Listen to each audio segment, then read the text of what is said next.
ሰላም ብያለሁ። ሰላም ልደት፣ እንዴት ነህ አባ? ትላንት ያደረጋችሁ ትላንት ተገናኝተናል አይደል?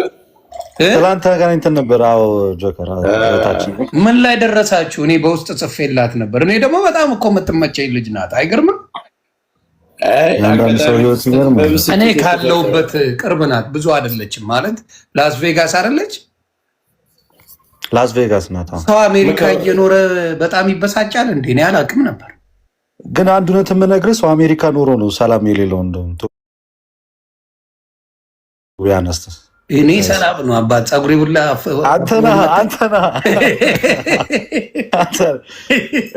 በጣም ሰው ይመስለኛል እዛ ሲሄድ በጣም ሁሉም ነገር ስቴብል ሆኖ ፈታ ብሎ የሚኖር ይመስለዋል።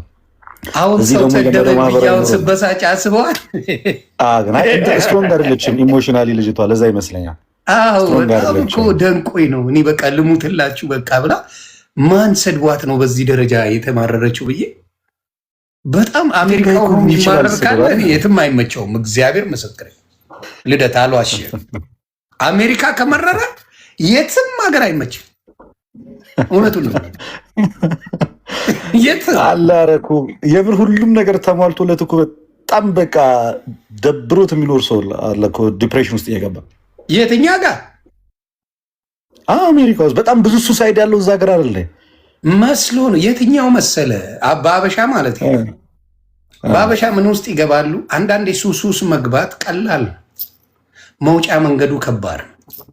አበሻ ደግሞ ሱስ ሲገባ እዚህ ሀገር ልንገርህ አይደለ? እውነቱን ነው የምነግርህ ልደትሻ፣ እዚህ ሀገር ሱስ ሲገባ ትንሽ ሱስ ውስጥ አይገባም። ይሄ አሁን ትናንሹ ዊድ ምናምን ትንሽ ጥቃቅንና አነስተኛ ነው። መርካት አይጀምርም። ይላመደውና እንደ ሲጋራ ይሆንበታል። ከዛ ወዴት ይሄዳል? ወደ ኃይለኛው ይሄዳሉ። ወደ አስቀያሚው መርፌ መወጋት አለ፣ መርፌ ይወጋሉ ምናምን።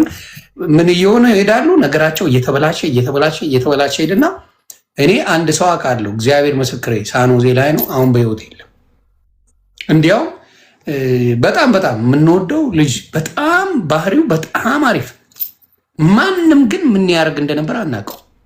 ለካ አስለምደውታል። ያንን ለምዶልህ ወደ 16 ክሬዲት ካርድ አጽድቷል። $1000 ወስዶ እየገዛ እሱን ይጠቀማል። አንዴ ነው የሆነ ሰው መጥቶ የከተበው። ከዛ መጨረሻ ላይ ኦቨርዶዝ ሆኖ ራሱን ጠፋ፣ በቃ ሞተ። ግን ብቸኝነት ስሜትም እኮ ዮኒ እዛ ሀገር ለምሳሌ ኢትዮጵያ ውስጥ ስትኖር እና ወደዛ ሀገር ስትሄድ አሁን የብቸኝነቱ በቃ አይደለ በጣም የብቸኝነት ስሜት ደጋግሞ የሚሰማ ከሆነና ለነገሮች በጣም ሴንሲቲቭ የምትሆን ወንድና ሴት አክቹዋሊ ይለያያል። ወንድና ሴት ችግርን የመቋቋም ሁኔታ ይለያያል። ሴት ልጅ ንግግር፣ የሰው ንግግር በቶሎ የሚጎዳት ፍጥረት ናት። ወዲያውኑ የምትሰበር፣ ወዲያው ይሰማታል። ኢሞሽናሊ ዊክ ናት። ስትደሰትም በትንሽ ነገር እንደምትደሰተው ሁሉ ለምሳሌ አንተ ለገርል ፍሬንድ በጣም ቸኮሌት ይዘህ ብትሄድ እንዴት ነው ደስታዋ? በጣም ለአንተ እኮ በጣም ትንሽ ነገር ነው። ልክ እንደዛው ደግሞ በትንሽ ነገር ደግሞ ቶሎ ትሰበራለች እና ደግሞ ተናግራ ስሜቷን መግለጽ ካለመቻሏ የተነሳ ሁለት ውሳኔ ነው፣ ወይ ታለቅሳለች ወይ ራሷን ለማጥፋት ትሄዳለች። ቶሎ ነው በቃ ጊቭ አፕ የሚያደርጉት ኢሚዲየትሊ። ይሄ ትንሽ ላሳልፈው፣ ቆይ ያልፋል፣ ልታገሰው ምናምን ነገር ብዙ አይሰራም። እኔ እንደሚመስለኝ በምን መሰላችሁ፣ ለሌሎቻችሁ የሚጠቅም ነገር የሆነ ነገር ልናገር በሆነ ቋንቋ አጅበረጅ ወጃይት ወይ ነው ምንድን ነው ያልኩት? ልደት አጅበረጅ ወጃይት ደስ ምን አልኩ? የሰይጣን ቋንቋ ልሳን ነው ልሳን ነው መሰለኝ።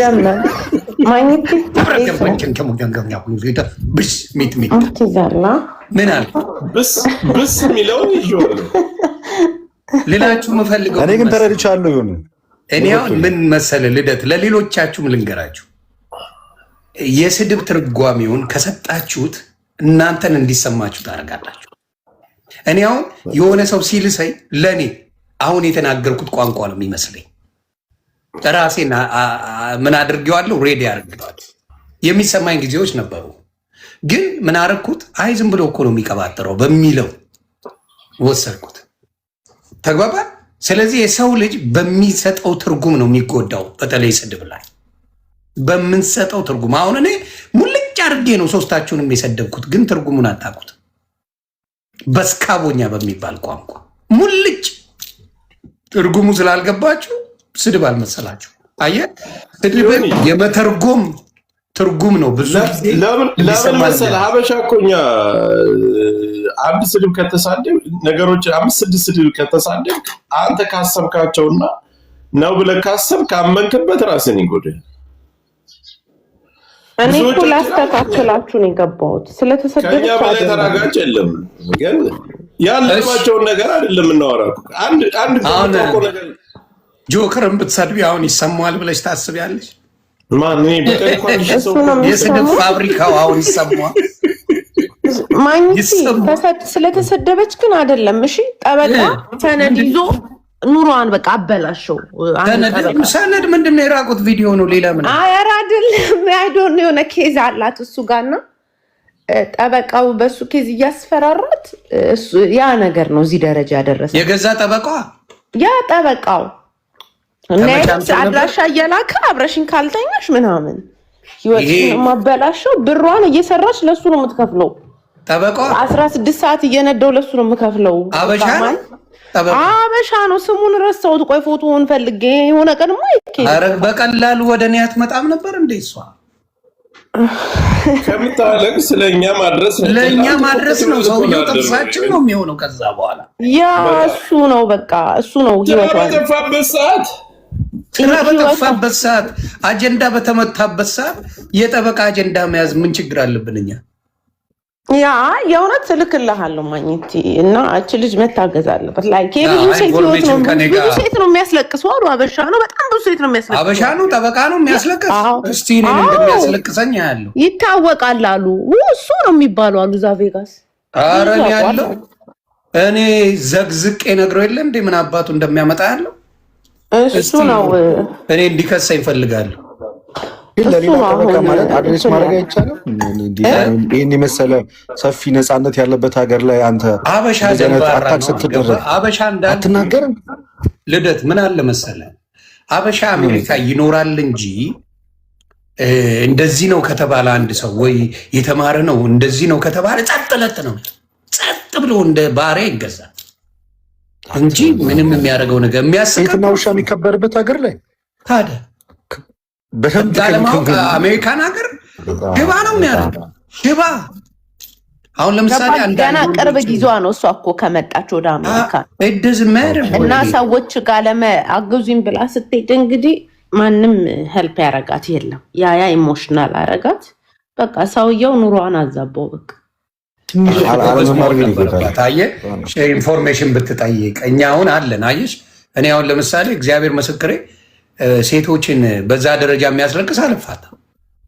ገብቶሻል? በተለይ እንዲህ ካልሆንሽልኝ የሚል ካለ አልፋታም። ይሄ አሁን ሴትን ልጅ በዛ ደረጃ ማድረግ እኔ ዝም የምለው ሰው አይደለም። በደንብ አድርገን ሌላ ደግሞ እህት አለችን፣ በተለይ ዶክተር ቤዛ ህግን ያጠናች ለሴቶች ጠበቃ የሆነች እህት አለችን። እዚህ ሶሻል ሚዲያ ላይ ባናቱ ነው የምዘቀዝቀው። ገባሽ? ጀግና እህት አለች። በቃ ጎበዝ የተማረች አሜሪካን ሀገር ሎ ኦፊስ የምትሰራ ጀግና ሴት አለች። ለእሷ ነው ደውዬ የምነግራት። ይሄ እንደዚህ አይነት ነገር ተፈጥሯል፣ ቼክ አድርጌ ነው። በደስታ ነው እንደዚህ አይነት ኬዞችን የምትይዝ። ያውም የአበሻ እንደዚህ የሚያሰቃይ አበሻ ነው ይታወቃል አሉ። ላይሰንሱ ነው የሚቀማው አሜሪካን ሀገር። በሰከንድ እኮ መፍትሄ ማግኘት የሚቻልበት ሀገር እኮ ነው እኮ። በቃ አድሬሱ ብቻ በቂ እኮ ነው። ሪፖርት ማድረግ እንዴ በ24 ሰዓት ውስጥ ያ ሰውዬ አሬስት አይደረግ እንዴ? ወዲያው ነው እንጂ ወዲያው ከመቀስፈት ነው ማወራሽ። እና ልጅቷ አለማወቋ በጣም ያሳዝናል። እኔ ደግሞ በጣም የምትመቸኝ ልጅ ናት። የሚገርምሽ ያ ልጅቷ አሪፍ ልጅ ነች። እኔ እንደውም በእነዚህ ነው የማውቀዋት። ይሄና ጆከር እና ጃፒን እየተከተልኩኝ እየሄድኩኝ ከእሷ ጋር ሲዝጉ ነው። አዎ አይደለም ጆካ ጀለስ ናት አይደል? የምታወሩ የምትጫወቱ ናት። አሪፍ ልጅ ናት። ሄሎ አይደለች? በጣም ጀለሴ ናት። ቁጭ ብዬ ነው ያልኩት። ይሆን ይሳልተኛ። አዎ ልደትም ገብቶ እዛ ይሰብካል አልኩሽ። ሸረኛ ያለብን አመን ይላል። በቃ እኔ እኮ እንደ ቦይፍሬንድ ነው አስተኝቻት የተለያየ ነው በስልኩ። ልጄ በእውነት ልንገርሽ አይደል እግዚአብሔር ምስክር እኔ የምትመቸኝ ልጅ ናት። አሪፍ ልጅ ናት። እውነቴን ነው የምልህ። በጣም ደስ ይለኛል ጨዋታዋ ምናምን። ከነ ጆከር ጋር ነው የምትዝገው እስከማያት ድረስ ፋይናሊ ምን ሆነች? እንዴት ሆነ ጉዳዩ? ላረ ወደ እኔ ታመጫዋለች። እጇን እንዳልኩ ቆርጠዋለች።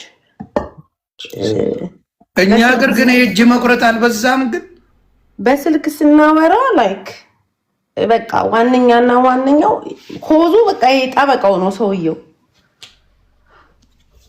እሺ እና ተፈራ በቃ ጠበቃ ስለሆነ ላይሰንሱን በሰከንድ እንደሚወስዱ ታውቂያለሽ። ምን ያረጋሉ? ታደጉኝ ነው በቃ ከሱ እርዱኝ። በቃ ይሄ ልጅ ይሄ ሰውዬ በቃ ህይወቴን መቀለጃ አደረገው። ብሬ ነው እየሰራው አለች። ብሬ የለኝም አለች። እሰራለሁ ለሱ ነው የምሰጠው አለች። ታክሲ ነው የምነዳው። አደጋ እያደረስኩኝ ነው። በቃ ጭንቀት ውስጥ ገብቼ ተጋጨው ነው የምትለው። ኢቭን ተጋጭቻለሁ። አይ አውራታለሁ። እስቲ በውስጥ እናወራለን። እናቱ እንዴ በጣም ያሳዝናል። መታገዝ አለበት። በተለይ ያውም እዚህ ወርቅ የሆነ ሀገር ላይ እግዚአብሔርን በእውነት ነው እኔ በጣም ነው ያዘንኩት። ላይ ሌላው ደግሞ እኔ ላይ እንደነ ቁማር ይቆምራል አልኩኝ። በጣም ነው የሚያሳፍረው። ለዛውም ሴት ላይ ያ ደው በጣም ያሳፍራል። እና በጣም የማይሆን ነገር ነው። እኔ ሄሉ ንገሪያት በውስጥም ጽፌላታለሁ እና በደንብና አውራትና መፍትሄ ወዲያው ነው የምናመጣው። አፕራምስ መፍትሄ በደንብ ኢቭን የህይወት ማግኘት ወይም ደግሞ እዚህ ሀገር የመኖር ፐርሚት ምናምን የሚያስፈልግ ከሆነ እንደነገርኩሽ ምርጥ ጠበቃ አለች እህታችን።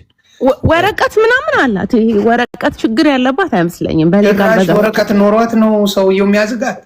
ያ በጋብቻ ነው የመጣችው። ወረቀት አላት ግን ሌላ የሚቀር ፕሮሰስ አለ መሰለኝ እሱ ጋር ያ ነው የሚያዝጋት። በቃ ኦልሬዲ ሌጋሊ እሱን እኮ ነው የምልህ። ካልመጣሽ ቤቴ እያለ ካልተኛሽ አብረሽኝ ካልመጣሽ ቤቴ እያለ አድራሻ እየላክ ነው የሚያዝጋት። እኔ ቤት ያሉትን ሰዎች የምትሳደቡ ካላችሁ ሚውት ትደረጋላችሁ። ተግባብተናል። ማን ነው ጆከር? ማናት? የሆነ አላቅም። አይ የፍቅር መሰለኝ ከታች መጣ። ለከፈች ለከፈች ስላየው እኮ ነው። እኔ ቤት ያሉት እኔን ስደቡ። እኔ ቤት የሚገቡትም ፕሊዝ እኔም መብታችሁ ነው። እንደነገርኳችሁ በእኔ አውራት ማግኘት እኔም ደንዣለሁ። አሁን ስድባቸው ምንም አይመስለኝም። ገባችሁ? ለስድብ ትርጉም ስትሰጡት ነው የሚያማችሁ። ትርጉም ካልሰጣችሁት እንደኔ ፐልፕ ፓርቲ ትመሰርታላችሁ። ያን ዋን ሄልፕ ነው ያልከው። ፐልፕ ነው ሄልፕ ያልከው። ፒስ ዩኒቲ ኤንድ ላቭ ፓርቲ አሁን ፕሮስፐሪቲ ማለት ነው ሲፋቅ። እኔ ቤብ እኮ ነው ያለች እሷ። ቤብ እኮ ነው ብላ ጽፋ እንትን ያለች። ቆይ ሁሌ እንደዛ ነው የምትለኝ እኮ። እኔ ፍቅረኛዋ ነኝ እኮ የእንቁርቲ። ግን የሆነ ነገር መጣጥ ውስጧ ላይ ያደረባት ነገር ትወደኛለች። እኔ በጣም እኔ ግን ኦነስትሊ ማግኘቴ ለሴቶች የምትቆመው ነገር ደስ ይለኛል። ማን ለመሰለሽ ጎበዝ ታሳዝናላችሁ እኮ ትንሽ ምናምን ነው ለሴት የምትቆመው። ልዕልት ነች። ማን ነው የሚቆመው? ልዕልት ለየትኛው ሴት ነው ለሴት ስትቆም አይታታቅ? አንቺ ስንት ሴት የሰደበች ስንት ለእንትና ለማን ተሻገር ነው ምናምን እያሉ ነበረ ስሙን። ያ ተሻገር አሁን ወደ ልዕልትን ተዋት ነው ወደ ጉዳያችን።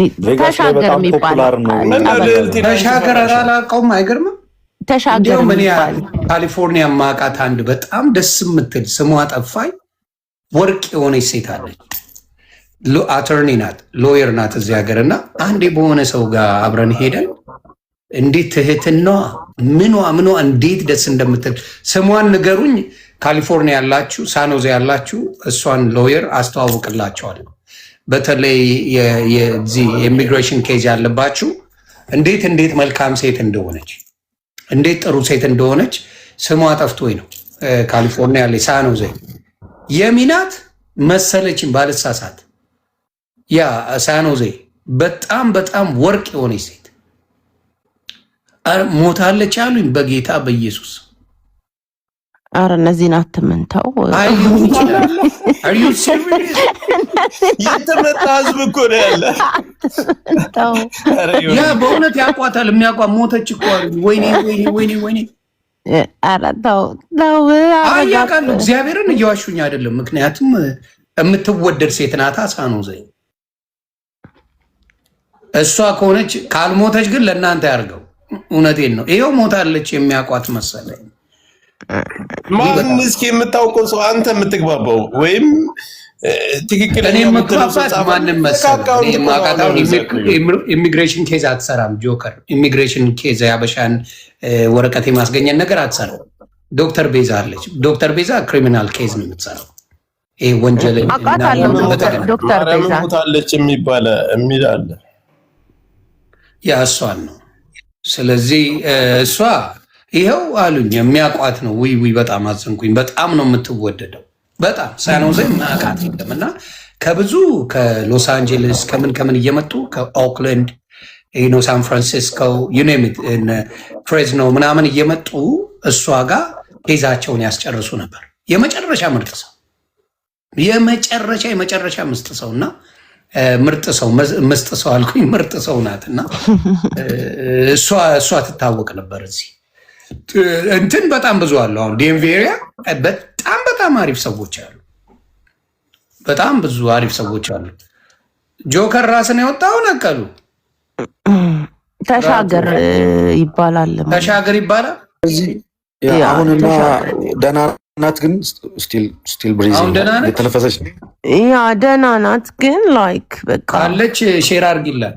ሆስፒታል ምናምን ብትሄድ ጥሩ ነው። ሕክምና ሳይኮቴራፒ የሚያስፈልጋት አለ። ቴራፒ ብታናገር ጥሩ ነው። እኔ ትላንት ማግኘት ስልክ የወርቆ ማርያምን ግማሹ ተሰብሮ ግማሽ ነው የማየው። ምን አርገሽ ስልክሽ ለምን ሰብርሽ? ትጨቃጨቅ ከእጅ ወድቆ ይኸውልህ አይቺስታ መሆኗን የምታውቀው ስልኳ እንኳን ከቨር የለው። ግማሽ ስክሪን ነው ከቨር ስለማልወድ ነው። ማግኘት ኧረ አንዱም ከቨር ያለው እኮ ቺስታው እኮ ነው። ፓፓ ነገ መግዛት ስለማይችል እኔ ገደለኝ 9 ከቨር አለ ላዳምጣችሁ። ስልኩን የገዛ ሰው ከቨር ያቅተዋል እንዴ? ሆኔ ከቨር መዛሬ ምንድነው ሰው ገዝቶላቸው ልደት አይምሰል በራሳቸው ገንዘብ ቢገዙማ ከቨር አለው። በራሳቸው ያልገዙ ሰው ከቨር የለም። ለካ እንደዛም አለው አባት እና አዲስ አበባ ውስጥ ከቨር የሌለው ስልክ ከያዙ ችግር ነው። ስልኬ ብትወረውረው እንኳን የድሮ ቲቪ ማለት ነው የኔ ስልክ ብትወረውረው። ምን አይነት ስልክ ነው ያለ? አይፎን ስንት ነው ያለ? ኢንፊኒክስ ነው የሱ። የኔ በቃ ፊሊፕስ ነው። አባ ትቀልዳለህ እንዴ? እንዲህ አድርገህ የምትሸክለው አይሆንም። ዝም ብለህ ማትገዛማ አባ። እኔ የምልህ ግን ሆኒ ስለ ኳስ ስታወራ ምናምን ሰምቼ አላውቅም። በጣም ብዙ ቦታዎች ላይ ሀሳብ ትሰጣለህ ያለው ኳስ ላይ ግን አንድም ቀን ሀሳብ ሰጠ። እኔ አብሻቂ ነው የምሆነው። የሆነ ክለብ ደጋፊ ብሆን ለመግደል ነው እኔን የሚፈልጉኝ። እመኔ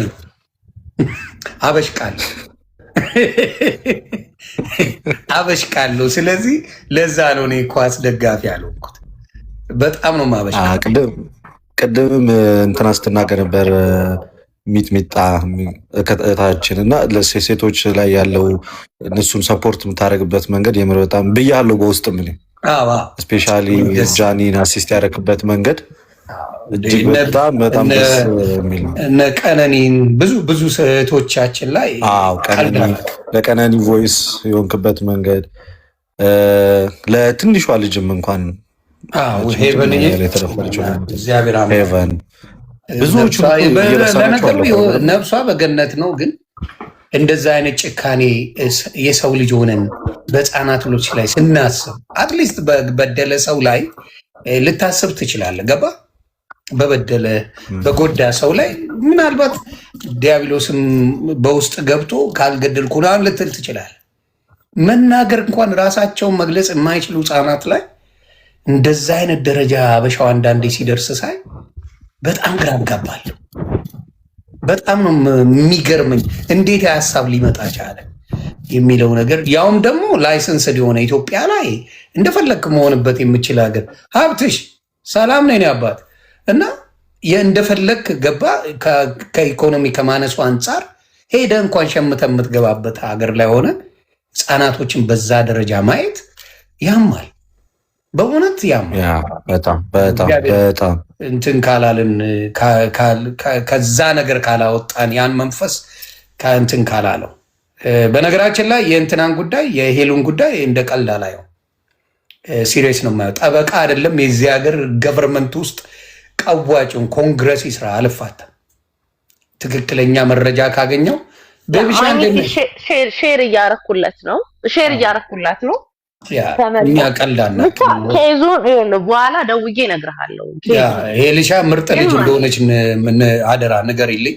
እንወዳታለን በእውነት። እኔ የምትመቸኝ ሶሻል ሚዲያ ላይ ልጅ ናት። እንደማያት አይምሮ ላይ ምን እንደመጣ ታውቃለህ? ማግኘት የሆነ ፊልም አልነበረ የአማርኛ ፊልም የሆነ ጠበቃ ምናምን በቃ እሱ ፊልም ነው አይምሮ ላይ መጣ። ሰው ለሰው ነው የሚባለው። እንደሱ ተንኮለኛ ሆኖ ይሆናል እንደ ገጸ ባህሪ እያልኩ በሳስብ የነበረው ሰው ስታለች። ሌላው ምንድን ነው የኦርቶዶክስ ወንድምና እህቶች ለወቅሳችሁ ነው ዛሬ። ለምንድን ነው አንድ የኦርቶዶክስ ጥሩ ወንጌላውያን 1 ሚሊዮን እንኳን ያለው አንድ ሰው የሌለው? በሰላም ነው። አኬ እኮ አለ እኮ አኬ 1.4 ሚሊዮን ነው። አኬ አይቆጠርም። ለምን ካልከኝ አኬ ፎሎ አያደርግም። ማንንም ስለዚህ አይቆጠርም። ሰባኪ ነው። አኬ በጣም ስፔሻል እኮ ነው። እሱ በጣም በጣም በጣም አክሊለ ፎሎ አድርጌ ነው አባት።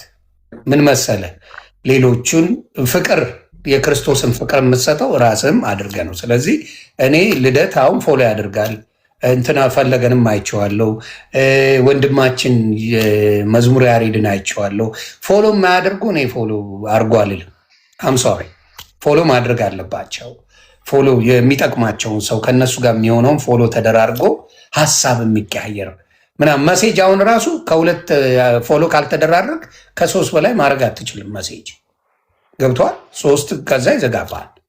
ስለዚህ እንዴት ነው ሰዎች አብረው ከአንተ ጋር በውስጥ ጥያቄ የሚጠይቁ? ልደት አሁን ለምሳሌ አንተ ከፍት ነው ገብቼ ማውራት ትችላለህ። ሀሳብ መስጠት አትችልም። ገባ ይዘጋባል። ቲክታክ ራሱ ከ3 በላይ አስጨነቀው ያ ሰው አልመለሰም ነው ሪስፖንዱ። ስለዚህ ማንንም ካልተከተልክ የማንንም በውስጥ የሚያወራን ሰው አትሰማም ማለት ነው። ስለዚህ ላኬ ያንን መንገር አለበት። የኔ የሚላቸውን ሰዎች ኢንፎርሜሽን ለመቀያየር ይጠቅመዋል። እንዲሁም እፎይ ፎሎ ያደርጋል። አሁን ያየሁት መሰለኝ ካልተሳሳትኩ እፎይ ፎሎ ያደርጋል ወይስ ወፍ ነው? አይ ፎሎ ማድረግ አለባቸው። ልደት ገብተዋል። አሁን ለምሳሌ እኔ የሆነ ነገር ብፈልግ ከአንተ እጽፍልሃል። ገብተዋል። ስለዚህ የሆነ ነገር ተማርኩ ማለት ነው። ማንንም አትከተል ከሆነ ምን አይጠቅምም ማለት ነው።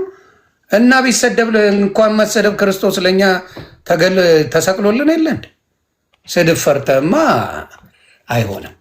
ስለዚህ መሆን አለበት ፎሎ ተደራርገህ የተወሰኑ ሰዎችን ማውራት መጠየቅ እንዲችሉ መደረግ አለበት የሚል የኔ እምነት ነው።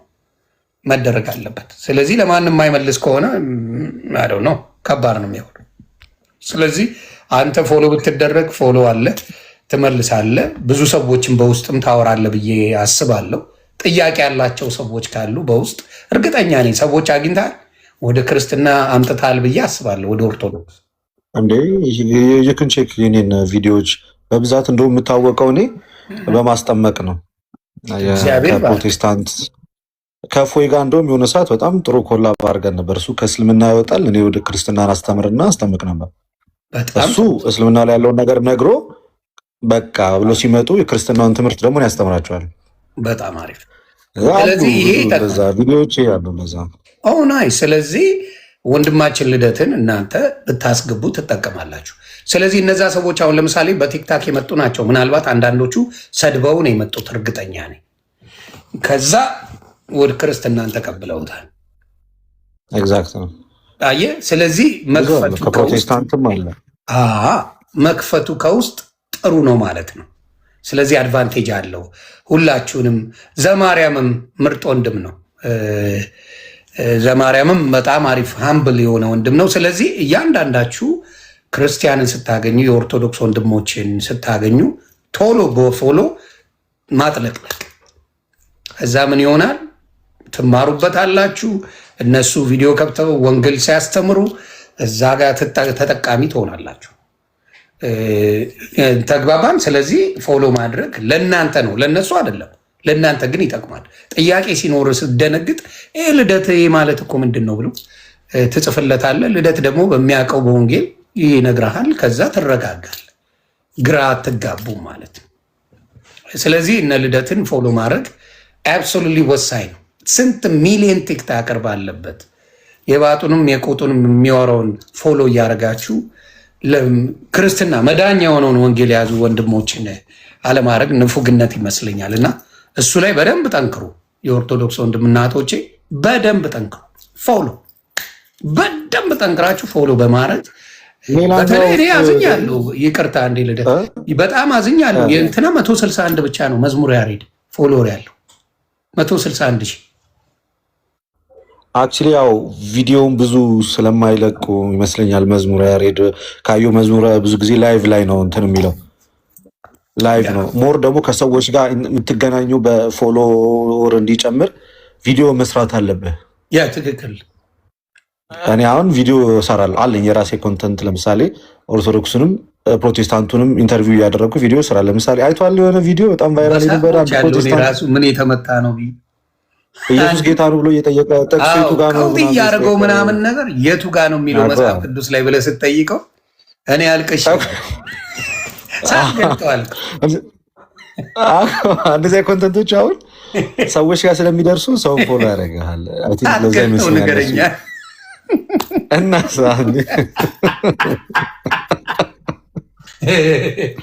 ሳትገልጠው ዘግበኝ ብሎት ፋሚሊየር ነው ሁሌ የሚናገረው ጥቅስ እኮ ነው። ሁሌ እያለው እኮ ነው፣ ግን አያውቀውም ራሱና ያስቃል አንዳንዴና አሪፍ ነው አንዳንዴ እንደዚህ ማጋለጥ ማውራት። አሁን ትላንት ነው የሰራ ነው ከትላንት ወዲያ ወርቅ የሆነ በጣም ብዙ ዳሜጅ አመጣ እኮ በጣም ብዙ ዳሜጅ አመጣ። በቃ ከዛሬ 3 ቀን በፊት አንተ ቤት የነበረን ላይቭ በጣም ብዙ ሰዎችን አነጋግሯል። ላይቭ ከፍተውበትም ነበረ ወገኖቻችንም። ብዙ ሰው በፕሮቴስታንቱ ዘንድ በዚህ ልክ አንተ ራሱ አታውቅም ነበር መከፋፈል እንዳለ።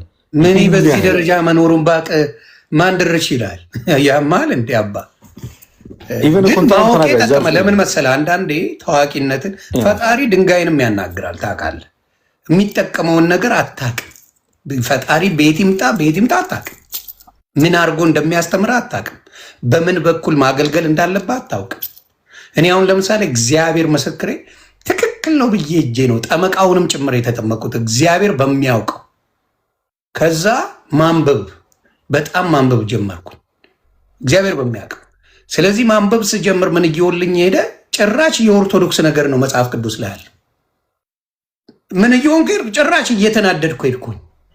እንዴ ይሄንማ የጴንጤ ነው መሆን ያለበት፣ ለምንድን ነው ወደ ኦርቶዶክስ የምሄደው እያልኩኝ መጽሐፍ ቅዱስን መናደዱላ ጀመርኩኝ፣ መናደዱላ።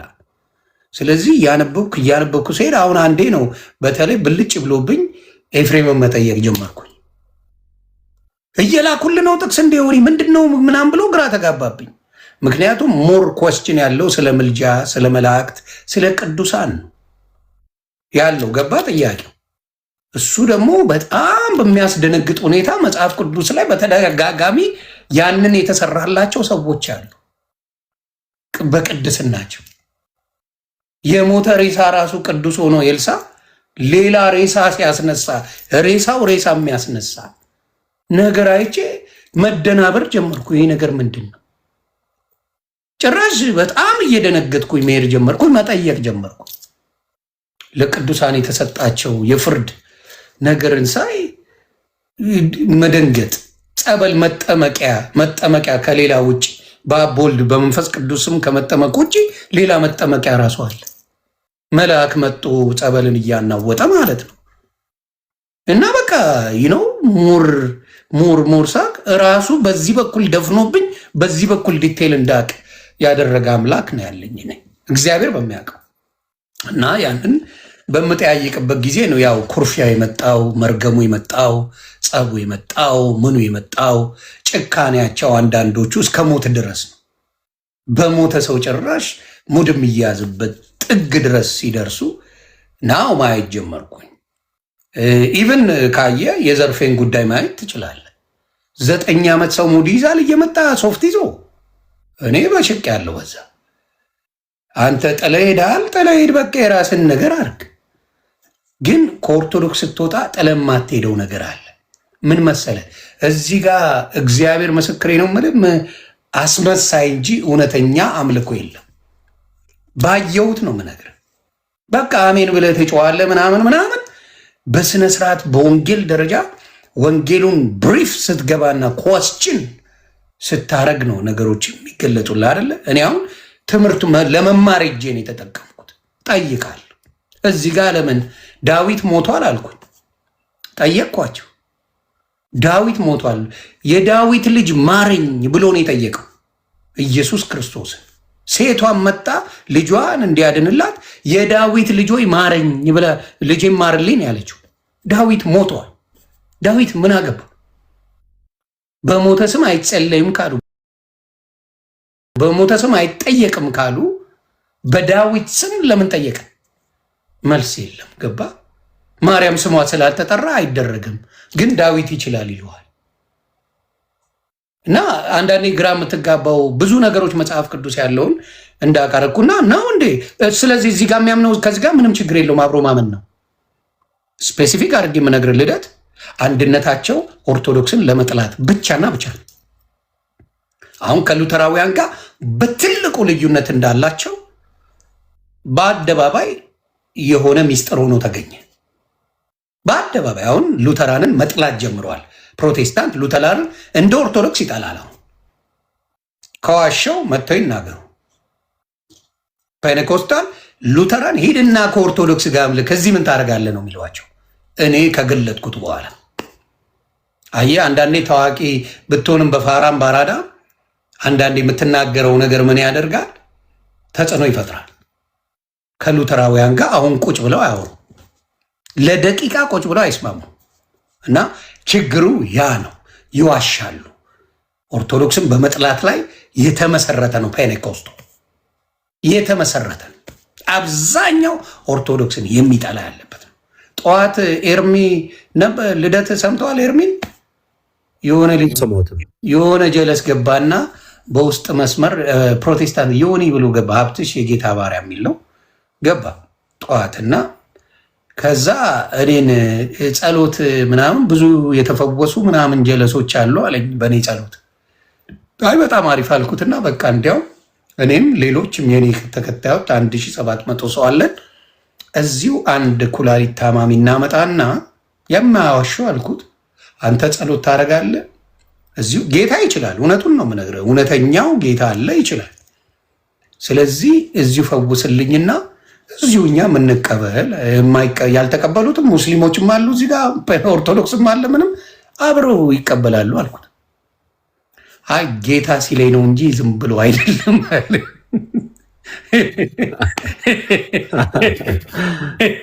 ከዛ ብለው ብሰራው ድራማ ስለሆነ እኮ ነው፣ አብዛኛው ድራማ ነው። እና አይ ምን ላርግልህ አለኝ ዮኒ። እኔ ጌታ ብሎ የፈወስኳቸው ሰዎችን አምጥተው አንተ ጋር ምን ይስጡ አለኝ፣ ቴስቲሞኒ ይናገሩ። ሲያንቀሸቅሸው ገብቶ ቅጭቅጭ አድርጎት ገብቶ ሲያንቀሸቅሸው፣ አረ በቃ ናና እዚህ አንዱን ፈውሰው፣ አንዱን ብቻ፣ 2 አልልህም 3 አልልህም። እውነተኛ የታመሙ የኩላሊት ታማሚ ነኝ እርዳታ ፈልጋለሁ የሚላለ፣ የአንጀት ቁስለት ገለበል የሚሉ አሉ። ኑና አንዳቸውን በጌታ ስም ፈውስ አልኩት። ወፍ የለም አለኝ። በቃ ይብራ ምናምን ተባባለ። ኤርሚ ገባና ደግሞ ትንሽ አስጨነቀው። ዮሐንስ 20:23 አንብቡ ቀልቡን ገፈፈው። እኔ ደግሞ ኤርሜችዲ ቲክታከር ነው የሚያውቀው ታሪክ የለም ጌታን አስቀብለው ብዬ ሞራል ሰጠሁት ለሀብታሙ ለሚባለው ማለት ነው። ደስ ብሎት ኤርሚን ሊያጫወት ገብቶ ኤርሚ እኔ እኮ ዲቤት ሳልጀምር እኮ ኤርሚ ዲቤት ያደርግ ነበረ። ዲቤት ሳልጀምር ኤርሚ እንደውም አሁን ቀንሶ ነው ባይዜ። አንተ በፊት መውጫ መንገድ አይሰጣቸውም እኮ ነበር። በጣም ጎበዝ ነበር በጣም አሁንም ነው። ግን ምን አለ መሰለ በእንትኑ አለ ኤርሚ በስጋዬ በመንፈስም መመላለስ አለብኝ። ቲክታክ ላይ አንዳንድ የማረጋቸው ነገሮች ከክርስትና ጋር ትንሽ ክላይ ስለሚያደርግ እንደዛ ሆኜ ለመቅረብ ተቸግሬያለሁ አለ። አንደርስታንድ ገባ። ቢያንስ ያምናል ገባ። አይዋሽ ሀቁን ነው። እና በጣም ጠዋት ላይ ስለ ጾም ተጠያየቅን። ስለ ጾም ደግሞ እንዴት ነው ብዬ ጠየቁት። እኔ በምፈልገው ነው የምጾመው አለኝ። እንዴት አልኩት። በቃ የሆነ ነገር ስፈልግ ከጌታ የሆነ በራሴ ጾሜ ምናምን እንትን እላለሁ እና በጣም ተገርሜ ብቻ እንደፈለግኩ ልሁን አይነት ነገር የሚባል ነው። ስለዚህ የሐዋርያት ቅብብሎች እንደሌለ በዛ ታውቃለህ። የሐዋርያት ቅብብሎች ቢኖር ኖሮ እንደፈለግኩ ነኝ የሚባል እምነትም ጾምም ጸሎትም የለ። እንደፈለግኩ አይደለም። ስለዚህ አሁን ለምሳሌ እያየን እንጨምራለን። እኔ እየሞከርኩ ነው አይነት ጭውቴ እሱ ነገር አለ። እኔ ጥያቄ ልጠይቅ። ዘግቢ። እሺ አሁን በእኛ በኦርቶዶክስ ማለት ነው በጾም ስጋ እንቁላል ምናምን አይበላም ይባላል። መጽሐፍ ቅዱስ ላይ እንደዛ ይላል? አዎ እኔ ላሳይሽ። ልደት እንኳን እንዳታሳይ እኔ ነኝ የማሳይሽ። እኔ ውድ ማግኘት እኮ አልተቻልክም። እዴ ጾምን ራሱ እኔ ጾምን ሸሽተን ብመጣ እዚህም ጾም እንዳለ መዝሙረ ዳዊት 109ን ከፍቼ አነብልሻለሁ። መዝሙረ ዳዊት 109 ላይ ስታነቢው ምን ይል መሰለሽ? 109ን አወጣዋለሁ ከዛ አነብልሻለሁ። ዳዊት ራሱ ነው የሚናገረው።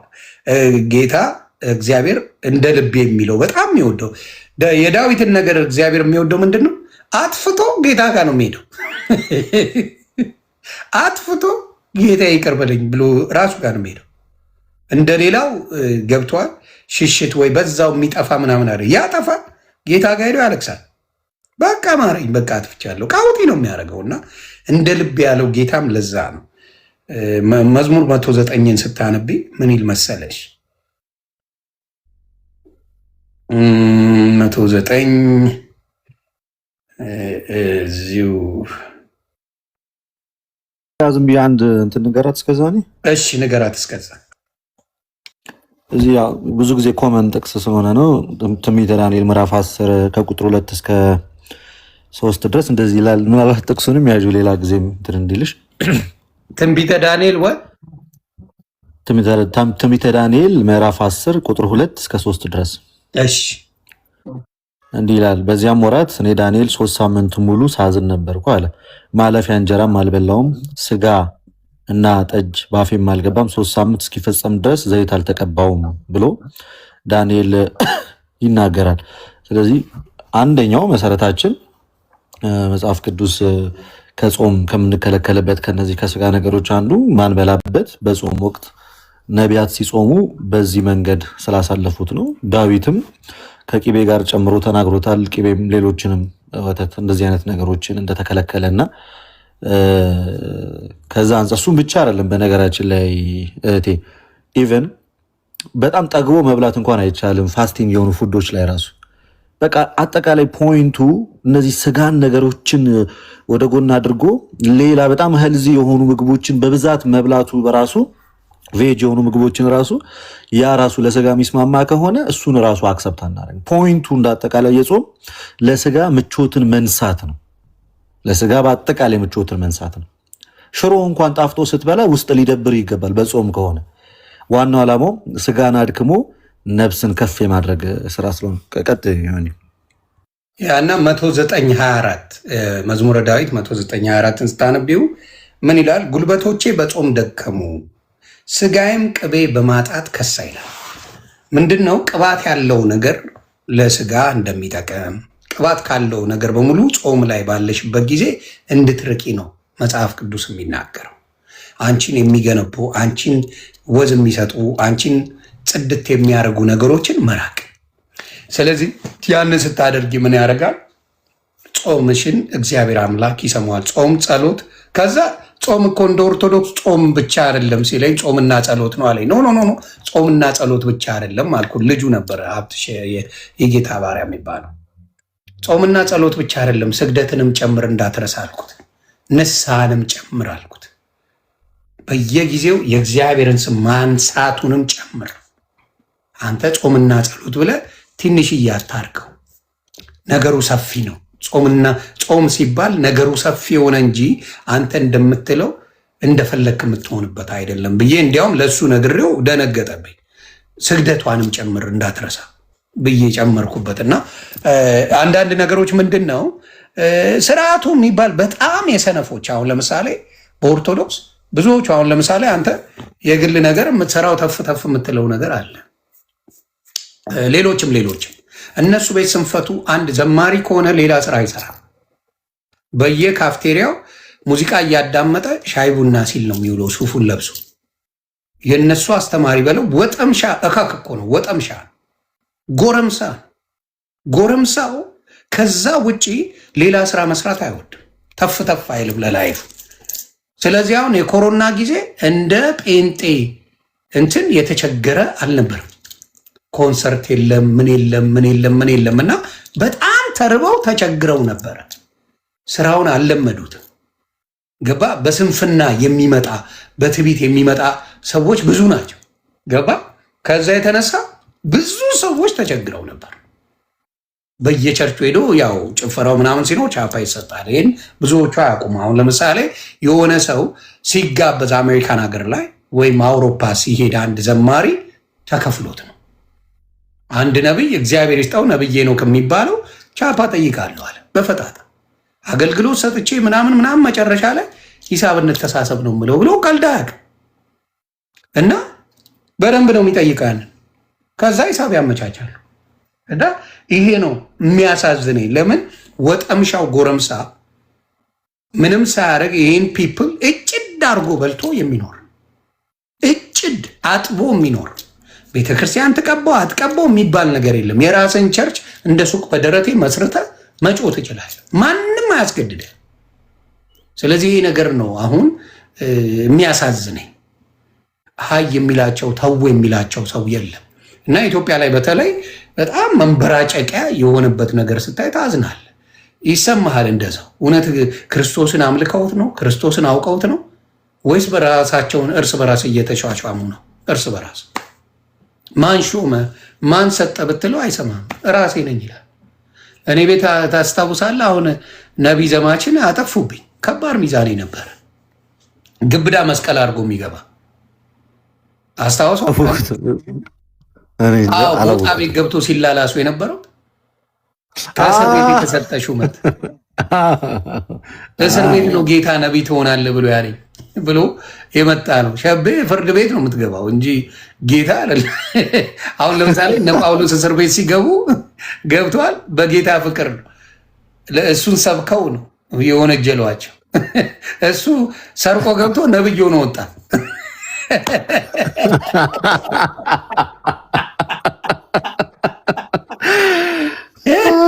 እሺ ትጥቅ ጥያቄዋ ተመለሰላት። ግን እሷ አንድ ልጨምርልሽ፣ ነብይ ሆኖ የወጣ አንድ ልጨምርልሽ። ማርቆስ ወንጌል ምዕራፍ 9 እኔ የጾም ምናምን አልበላም፣ ግን አውቄው ባልበላ ይሻላል ብዬ ነው። ይሄ ነው በቃ ጥቅሙን ደግሞ ልንገርሽ። አንድ አሁን ጾም ስንጾም አሁን አንተ የጠገበ ፓስተር ሰይጣን አወጣለሁ ሲል ነው በጣም ነው የሚያስቀኝ።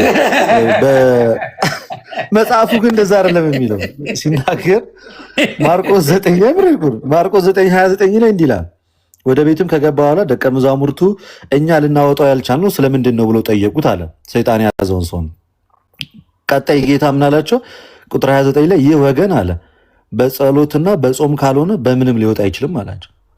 እንዴት ነው አንተ ሳትጾም ሳትጸልይ ከልብህ በተለይ ሳትጾም ሰይጣን አውጣለሁ የምትለው በምን አይነት ተአምር ነው? ስለዚህ በክትፎ አይሆንም እያልከኝ ነው? አይ ባይመጣም ቁርጥ በልቻ አይቻልም ምናምን ከረባት ሱትን አድርገህ ዘጭ ብለህ ፏ ብለህ በልተህ ሰይጣን በክትፎ አይወጣም እያልከኝ ነው? አረጋው ተስማማ። ወይኔ በላቸው ወይኔ በላ ላንፈራፍር ነበር ሳይጄ አልሆነም። እና እህታችን ከዛ አንጻር ያው ጾሙን ስንጾም በጣም ብዙ ከጤና አንጻር ባይዘ በሳይንሳዊ መንገድ ራሱ በጣም ሰፊ ጥቅም ነው ያለው። ታዩ ስፒሪቹዋሊ ሲጀመር ክርስቶስ አንድ ጥያቄ ነው ያለኝ ብዙ ጊዜ እኛ ጌታ ጾሞልናልና አንጾምም የሚባል ነገር አለ ማለት ጌታ ጾሞልናልና ስለዚህ ጌታ ኢየሱስ ጾሞልናል ብለን አንጾምም የምንል ከሆነ ጌታ ኢየሱስ ተጠምቆልናል ብለን ለምን ከመጠመቅ ወደ ጎን አንልም? ለመተባበርም እንኳን ቢሆን ለዛ አስፈላጊ አይደለም። ሲጀመር ክርስቶስ ያደረገ የሃይማኖታችን ጀማሪና ፈጻሚ ተንኮለኛ ነው። አየህ ቻሌንጅ የሚያደርጉበትን ጾሙን ምናምን ላይ በዚህ ቻሌንጅ ያደርጋቸዋል። ጥሩ አይደለም። እውነት ጌታ ተጠምቆልናል ብላችሁ ለምን አተውትም ያለው ይሄ ተንኮል ነው። በምግብ ላይ ያለው ነገር ነው። ሌላ ኖ እዛው ቦታ ላይ እኮ ይላል። አንተ ያልከኝ ማለት ነው። አሁን ያልካት ምን ላይ ነበረ? ይቅርታ ማርቆስ 9 ቴንክ ዩ ማርቆስ 9 እያያዝኩ ነው እኔ። ሌላ ግን አውቀዋለሁ ግን እንትኑን ጥቅሱ ጠፋብኝ። ማርቆስ 9 እየፈወሱ ነበረ አስታውሳለሁ። ከዚህ ማርቆስ 9 ስንት? ማርቆስ 9 ከቁጥር 29 ምዕራፍ 9 ቁጥር 29 ጀምሮ ነውና ተባረክ። ስለዚህ ያ እና ደግሞ በቀደም ከአድዋ ድል በኋላ የመጣ መሆኑን ብዙዎች ናዌዴይስ ኦልሞስት ወደ 46,000 ምናምን ዲኖሚኔሽን እንደደረሰ ሰምተናል። ዴይሊ ነው የሚጨምረው። በየጊዜው አዲስ ነገር ትሰማለህ። ባይሆን እንደውም ቪዲዮ ሰራበታለሁ ብዬ የተወኩት ዘርፌ ስትናገር በጣም ባይዜ ልክ ሐናና ቀያፋ ህዝቡ ለምን ብሎ ሲጠይቋቸው አንዱ ሞቶ ሁሉ ቢተርፍ ይሻላል ብለው ስለ ክርስቶስ የተናገሩት ንግግር ነበር እና እውነት ነው። እሱ ሞቶ ነው ሌላውን የሚያድነው። መንፈስ ቅዱስ ባልተገባቸው ሰዎች አንዳንዴ መልካም ነገርን ያናግራል። ምን አለች? ኦርቶዶክስ እያለን ሴንትራላይዝድ ነው፣ ዩኒቲ ያለው አንድነት አለው። ግራ ያጋባም። አየሁት። አይገርምም? እሱ ቪዲዮ ግራ ያጋባም። ሴንትራላይዝድ ነው፣ በቃ ሁሉም ነገር ፊክስ የሆነ ነው። ልክ ከዛ ስንወጣ ግን አለች ወዴት እንደምንሄድ አናቅም ነበረ። ዓላማው ሴጣን ዋናው ዓላማው ባይዜ አንተን ከቤተክርስቲያን ማስወጣቱ ነው እንጂ የት ግባ ለምን አትሰልምም አይመለከተውም። ግን ዓላማው ከአንዲቷ ቤተክርስቲያን መውጣት። እሷ ምን አለች? በአንዲቷ ቤተክርስቲያን ውስጥ እያለን ምንም ያወዛግን ወጥ ነው፣ ሴንትራላይዝድ ነው አለች። ልክ ግን ከአንዲቷ ቤተክርስቲያን ስትወጣ ወዴት ትሂድ? ካየ ዮኒ ሲወጡ ከአንድ ቤተክርስቲያን ነው የወጡት። አሁን ያሉበት ቦታ ግን የት ነው? ሁሉም በየራሳቸው። ስለዚህ ከቤተክርስቲያን ማስወጣቱን ነው ሴጣን አንተን እንጂ የት ውደቅ የት ግባ አታውቅም። አሁን እሷ አታውቅም ነበር የት ህብረት ማድረግ እንዳለበት። አንዴ ጩፋ ጋር ትሄዳለች፣ አንዴ ፓስተር ሱራፌል የሚባለው ጋር ነቢይ ሱራፌል ጋር ትሄዳለች፣ አንዴ ጩፋ ጋር ለምን ሄድሽ ብለው ራሱ ተጣሉኝ። እኛ ቸርች እንዳመጪ ብለው አለ ራሷ ይሲ አታውቁም ወዴት እንደምትሄድ እኮ። ለዛ እኮ ነው አሁን ይሄ ሰው ነው እንግዲህ ነገ እሷ ናት አሁን እንግዲህ ዳነችው ማለት ነው። የወጣችበትን ሁሌ ሲጠሩኝ ሰምተሃል? የት ነው የምታገለግለው? የት ዲኖሚኔሽን ነህ ሲሉኝ ምን ብዬ መልስ እሰጣለሁ? እኔ መስቀሉን ነው የተከተልኩት። አልሰማችሁም? ሁሉም ግራ ነው ያገባው። ስትጠይቀው ምንድን ነህ? ክርስቲያን ነህ? ክርስቲያን ሰማኝ። እንደሱ ነው ስር መሰረት ማምለጫ መንገዴ እሱ ናት። ገብተዋል። የት ነው የምታገለግለው? የት ቸርች ነህ ብለው ብዙ ጊዜ ጠይቁኛል የተመጡ ሰዎች ሲሉኝ እኔ ከክርስቶስ ጋር ነኝ፣ ሌላ የት ታገለግላለህ ምናምን አላዳምጣችሁም እላለሁ ለበዓሉ ድምቀት እና ካያችሁ አንዱንም ቸርች እዚህ አገለግላለሁ ብዬ አላውቅም። ከሰማችሁ ጌታ ምስክሬ ነው የምልህ። ከሰማችሁ እንደዛ ልሳን አላወራም ይሁን ይግናል ልሳንም አልሰማቸውም ሲሉኝ ራሱ ለምን ዋቴ ነው። እውነት ልንገርህ አይደለ ልሳን እግዚአብሔር አምላክ የምንነጋገርበት ቋንቋ ነው። ሁለት ሰው ቢናገር ሶስተኛው ይተርጉም ይላል። በደንብ ነው የልሳን ነገር የገባኝ በደንብ። ስለዚህ ከመጽሐፍ ቅዱስ ውጭ የሆነው እኔ ያየሁት እግዚአብሔር ምስክሬ ቲክታክ ላይ ሸበረበረ ታብታብ ኮፒ ሊንክ እያደረጋችሁ ይላል በመሃል ሴቷም ወንዱ ጆጎጆ ኮፒ ሊንክ አድርጉ። ዞጎጆም እሱ ዞጎጆምም አለ ገባ። ዞጎጆም ተሰርቶበታል እኮ ኤዲት ተደርጎ አላየኸው? ኤዲት ተደርጎ ሲደክም ነበር። ገብቶሃል? ያ መንፈስ ቅዱስ አይደለም። መንፈስ ቅዱስ ሲናገር ሁለት ሆናችሁ በልሳን ከተናገራችሁ ሶስተኛው ይተርጉም፣ ካልሆነ ግን መሰናከያ ስለሚሆን ባይደረግ ጥሩ ነው ይላል እግዚአብሔር አምላክ። ጳውሎስ ሲናገር እንደዛ ብሎ ይናገራል። ገባ። ስለዚህ ያ ነገር ስላለ በመንፈስ ቅዱስ በልሳን መሞላት ዝም ብሎ እንደ ዕቃ የሚታይበት ነገር አለ። እዛ ለምን ሰው ተለማምዶታል። የሁሉም ደግሞ ተጽፎ የተሰጣቸው ነው የሚመስለው። ተጽፎ የተሰጠው ነው። ሸበረተ በቃ ይሄ ምንም የሚያውቁት ታሪክ የለም። ግን የመጽሐፍ ቅዱሱን አይደለም፣ የክርስቶስን የእግዚአብሔርን መንፈስ ቅዱስ የተሞሉ አይደለም። ከእሳት ከውሃ ጥምቀት የመጣ መንፈስ ቅዱስ አይደለም። ሌባ ጎማ ሱማሌ ተራ ሄደ የምታወራው የአራዳ ቋንቋ የሌቦች ያረዳኮ ዋቴ ነው ገብተህ ሻብረብ ደብረብ ትላለህ፣ ዱዱዱ ትላለህ። በቃ ጆጎጆም ሰው ይቀበላል። ምንም ጣጣ የለውም። ሽጣው ዝም ብለህ ትሸጣለህ። ገብቷል። ስለዚህ በብዛት ትንቢት ነው የሚለው እግዚአብሔር። ነቢያት ማለት የእግዚአብሔር አፍ ማለት ነው። የእግዚአብሔር አፍ ደግሞ አይዋሽ። አሁን ኢትዮጵያ ብዙ ደሃ ስለሆነች ደሃ ስለበዛ በእናንተ ላይ ጠላት አይቻለሁ እንዳይሳካል ያደረገ ይላል። የመንግስት ሰራተኛ ሆነ የምን አይነት ላይፍ ነው የሚሳካል? የሚከፈለ 5,000 10,000 ብር ከችግራችን ተነስቶ ነው የሚተነብዩት ነው የምትለው። ከችግር ነው ኤኒዌር ሄደ ይሄን ነገር ኢትዮጵያ ላይ አውራው ይሰራል። ኤኒዌር ከችግር አንጻር ነው። እግዚአብሔር ምስክሬ ነው የምልህ። ኢትስ ሶ ሲምፕል። ድህነት ስላለ ድህነት ላይ ነው የሚሰራው። ሀብታሞችን እንደዚህ አይሰበኩም። እስቲ የሚል አምጣ። ሀብታምን አምጥቶት እዛ ቦታ ላይ እንደዛ የሰበከውን ሰውዬ አምጣው። ከዛ ገስታውስ ነው ሀብታሙን የሚጠራው። ካየ ገስታውስ ለነጋዴነታችሁ ለሀብታችሁ እንጸልይ ብሎ ደግሞ ይመጣል። በጣም የተደራጁ በደካማ ጎን ነው የሚመጣው። ፓስፖርት ይዘህ ትሄዳለህ አይደል? ይሳካልሻል ትላለህ። አሜን። ይሄ የስጋን ነገር ብቻ የሚያመቻመቹ ሌቦች ናቸው። የስጋን ስለ ነፍስ እኮ አያውሩ። አሁን ባል ጠፍቶበት ስለ ባል ያወሩሃል፣ ስለ ሚስት ያወራሉ። ምን ያገናኘዋል? ምንም ያገናኘው ነገር አለ? ወንዶች በቃ ይመጡና አንቺ ጋር ምናምን ብለው ይሄዳሉ። እውነት ነው። አሜን ነው። እውነት ነው ፓስተር፣ እውነት ነው። የእግዚአብሔር ሰው ይላል እግርሽን ክደኝ። ስምፖ ቤተክርስቲያን የምትለው እሱ ነው። ክደኝ እግርሽን። ማንም እየገባ የሆነ ነገር ብሎ የሚወጣው ነገር የለም። ገባ። ብዙ ጊዜ የሚነግሯቸው ምንድነው? ኢትዮጵያ ላይ ምቀኛ አለብሽ ይባል። አንድ አለ ጋኔል፣ እርኩስ መንፈስ አለ የሚያሳየኝ ጌታ የተናገረኝ ይላሉ። የሚሰራውን ልንገርህ፣ እኔ ከምለው የተለየ ካስተማረው አንገቴን ይሰጣል። ያሳየኛል። በአንቺ ጉዳይ ላይ ጌታ አሳየኝ፣ በአንቺ ጉዳይ ላይ እግዚአብሔር ተናገረኝ፣ በአንተ ጉዳይ ላይ እግዚአብሔር ተናገረኝ ይላል። ናው አቴንሽን ትሰጣለህ። አበሻ አቴንሽን ትሰጣለህ። ተናገረኝ፣ ስለ አንቺ ምን ይለኛል?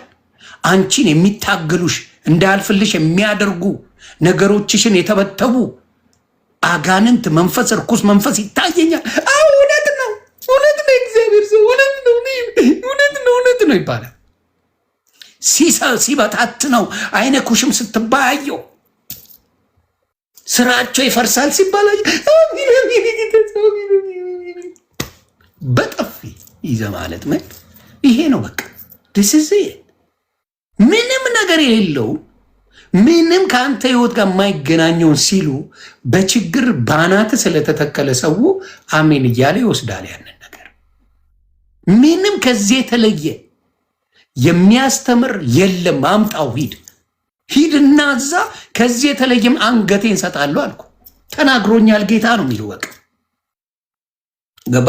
እንደዚህ ያደርጋሉ። ይሄ ሰገጤ ህዝብ ደግሞ በአሜን ፓስፖርት ይዘህ ሂድ ፕሮሰስ ስታረጋለሁ ይላል። ፓስፖርትን ሾፎታል። በሆነ ጉዳይ ታወረዋል አይደል? አሁን ውጭ እየሞካከርኩ ነው ትላለህ አንተ። እንደ ቀልድ ጋማ ተብሏል ያውቃል። ወደ ውጭ ልትሄድ እያሰብክ ብዙ ነገሮች በውስጥ ሊሰናከሉ የሚያደርጉ አይቻሉ ይላል። ፓስፖርት ይዛል፣ ትደነግጣል። ይህ ሰውዬ ስለ እኔ ነው እንደሚያወራው ትላለህ። ገስዋ ከዛ በኋላ ውስጥ እንትን ይላል። አሜን አሜን ነው አለቅ። ስለዚህ የሌቦች ስራ እንጂ ለእግዚአብሔር የመስገድ ስራ የለም። አንድ ቀን የሚሰግድ የለም። ለአንድ ቀን ነው ማወራ። ሰጋጅ የለም። የሚሰግድ የሚጾም የሚጸልይ ሰግዶ ብዙ የለም። የኦርቶዶክስ ራሱ የሚናገረውን በቪዲዮ ላሳይ አባቴ። በጣም የምትደነግጠው የራሳቸው ሰው የሚናገረው በቪዲዮ ላሳይ። ለእግዚአብሔር ተብለ ኮንፈርት እግዚአብሔርን ካመለክ ያንተን ኮንፈርት በስሱ ምን ታደርገዋለህ? ትቀንሰዋለህ። ላንተ አይደለም። ቆይ ላሳየ ምን እንዳለ በራሳቸው በሚደንቅ ሁኔታ የተናገረውን ልጅ እኔ ኦርቶዶክስ ነበር እና ኦርቶዶክስ ላይ ቀላል ዲያቆኖ ይቀድሻሉ ሰው ከ6 ዓመት ጀምሮ እኔ ያለ ፕራውድ አድርጎኝ አይደለም ባይዘ ነገራቸው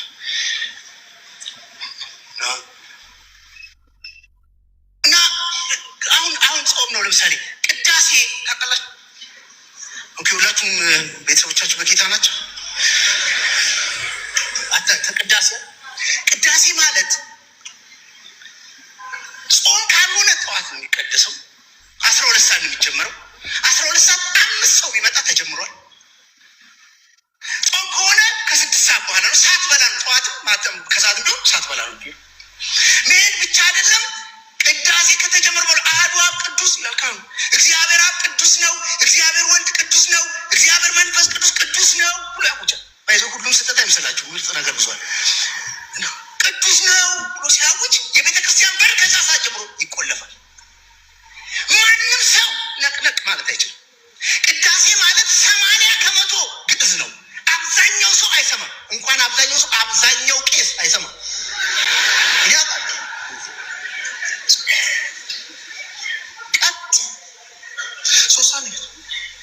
ከዛ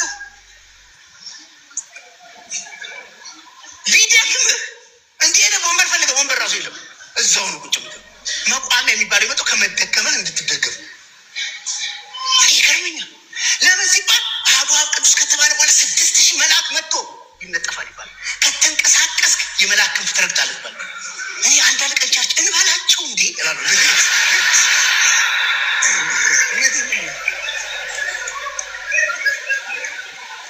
እና ያስቸግራል።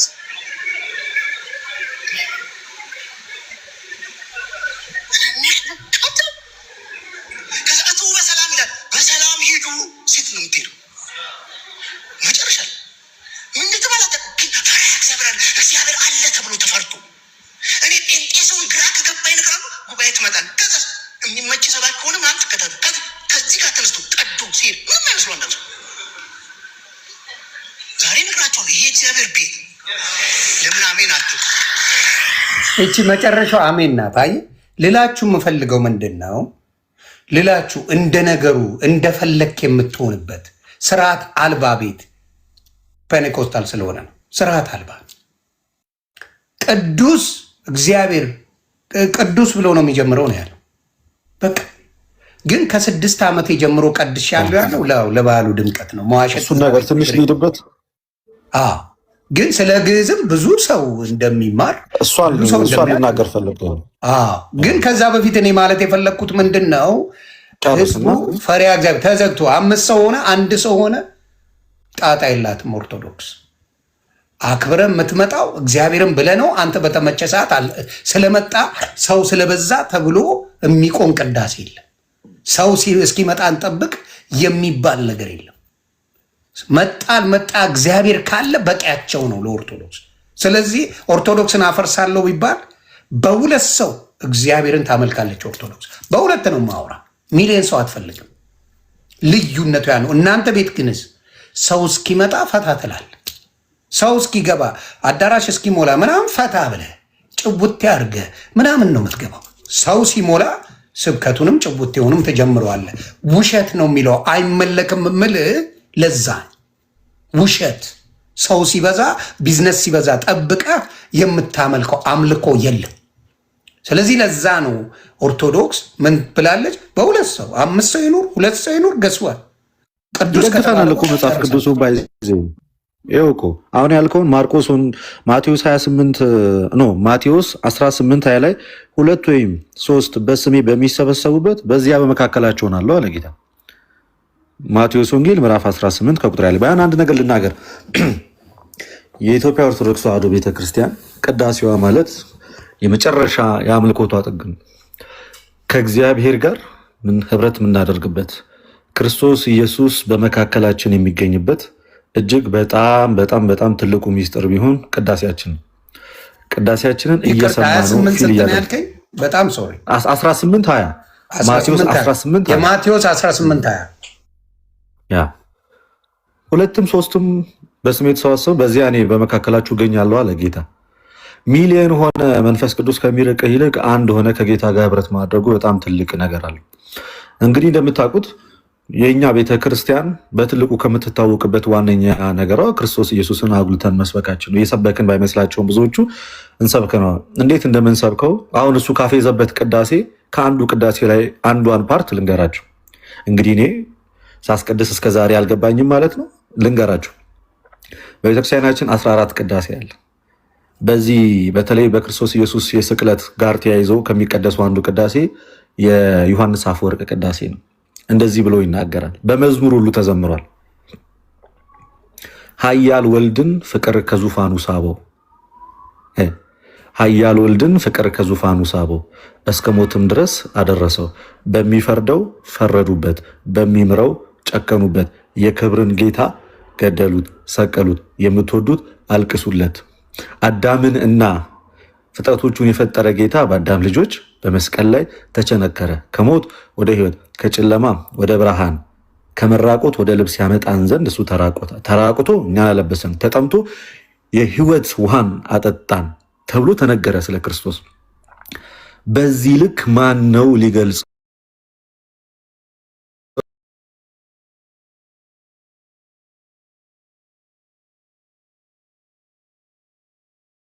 ራሱ ገንዘብ አደረገ። ከእግዚአብሔር ጋር ተለያይተን ተጣልተን ነበረ። እግዚአብሔር አንድያ ልጁን ወደኛ ላከ። ከእግዚአብሔር ጋር የነበረን የጠብ ግድግዳ በእግዚአብሔር ልጅ በክርስቶስ ኢየሱስ ምን አለ? ተሻረ። ወድቀን ነበር፣ ወደኛ መጣ። ጠፍተን ነበር፣ ሊፈልገን መጣ። ተረስተን ነበር፣ አስታውሶን ወደኛ መጣ። የእኛን ባህሪ ከድንግል ማርያም ነሳ፣ የራሱ ገንዘብ አደረገው። ከራሱ ጋር አዋሃደን፣ የወደቀውን ከፍ አደረገው። ከመለኮቱ ጋር አዋህዶ ምን አደረገ? ይህ ስጋዬ ነው ብሎ፣ ይህ ደሜ ነው ጠጡ ብሎ ሕይወትን ሰጠን። ከሰማየ ሰማያት ወረደ። የእኛን ስጋ የራሱ ገንዘብ አደረገ። ስጋችንን መልሶ ወደ ሰማይ ከፍ አደረገው። ይሄ በቤተክርስቲያን ውስጥ የሚመለከው ክርስቶስ ኢየሱስ ነው። እኛን ስናመልከው ክርስቶስ ኢየሱስ ምን ብለን ይመስላችኋል? ምናመልከው አንተ የእግዚአብሔር አብ የባህሪ ልጁ ነህ፣ ቅድመ ዓለም የነበርክ፣ ዓለም ሳይፈጠር ከአባት ጋር ያለ፣ ወደፊትም የምትኖር፣ የጠፋውን የወደቀውን የአዳምን ዘር ለማንሳት ወደኛ የመጣ፣ ከድንግል ማርያም የተወለድ ሰው እስከመሆን ድረስ የቀረብከን ብለን ነው ጌታችን ኢየሱስ ክርስቶስን የምናመሰግነው። በቅዳሴያችንም የምናመልከው እንደዛ ነው። የክብር ጌታ በመስቀል ላይ በተሰቀለ ጊዜ እሱ ሲዋረድ እኛ ከበርን፣ እሱ ሲጠማ እኛ ከጥማችን ረካን፣ እሱ ሲራብ እኛ ጠገብን። ልክ ኢሳያስ እንደተናገረው ማለት ነው። ቀላል አይደለም። ባይዜ በቤተክርስቲያናችን ስለ ክርስቶስ መናገር ማለት ሰውነት እስኪንቀጠቀጥ ድረስ ነው መጀመሪያ የምታስበው እንዴት የሚያስፈራና ግሩም ድንቅ አምላክ እንደሆነ። እስኪ ዝም ብላችሁ እንደ ቀልድ ዝም ብለህ እኮ ጌታዬ ፍቅረኛዬ ከኢየሱስ ጋር ፍቅር ጀምሬያለሁ ብለህ እንደምትናገርለት እኮ አይደለም እኮ። ምን ይላል መሰላችሁ ቅዱስ ኤፍሬም በድርሳኑ? ሕፃን ሆኖ በእናቱ ክንድ ላይ ስትመለከቱት እንዳትንቁት፣ ሕፃናትን በማኅፀን የሚፈጥረው ጌታ እርሱ ነው። ከሐዋርያት ጋር በምድር ሲመላለስ ስታዩት ሰው ብቻ እንዳይመስላችሁ፣ በላይ በሰማይ መላእክትም ቅዱስ ቅዱስ ቅዱስ እያሉ የሚያመሰግኑት ኃያሉ ጌታም እርሱ ነው።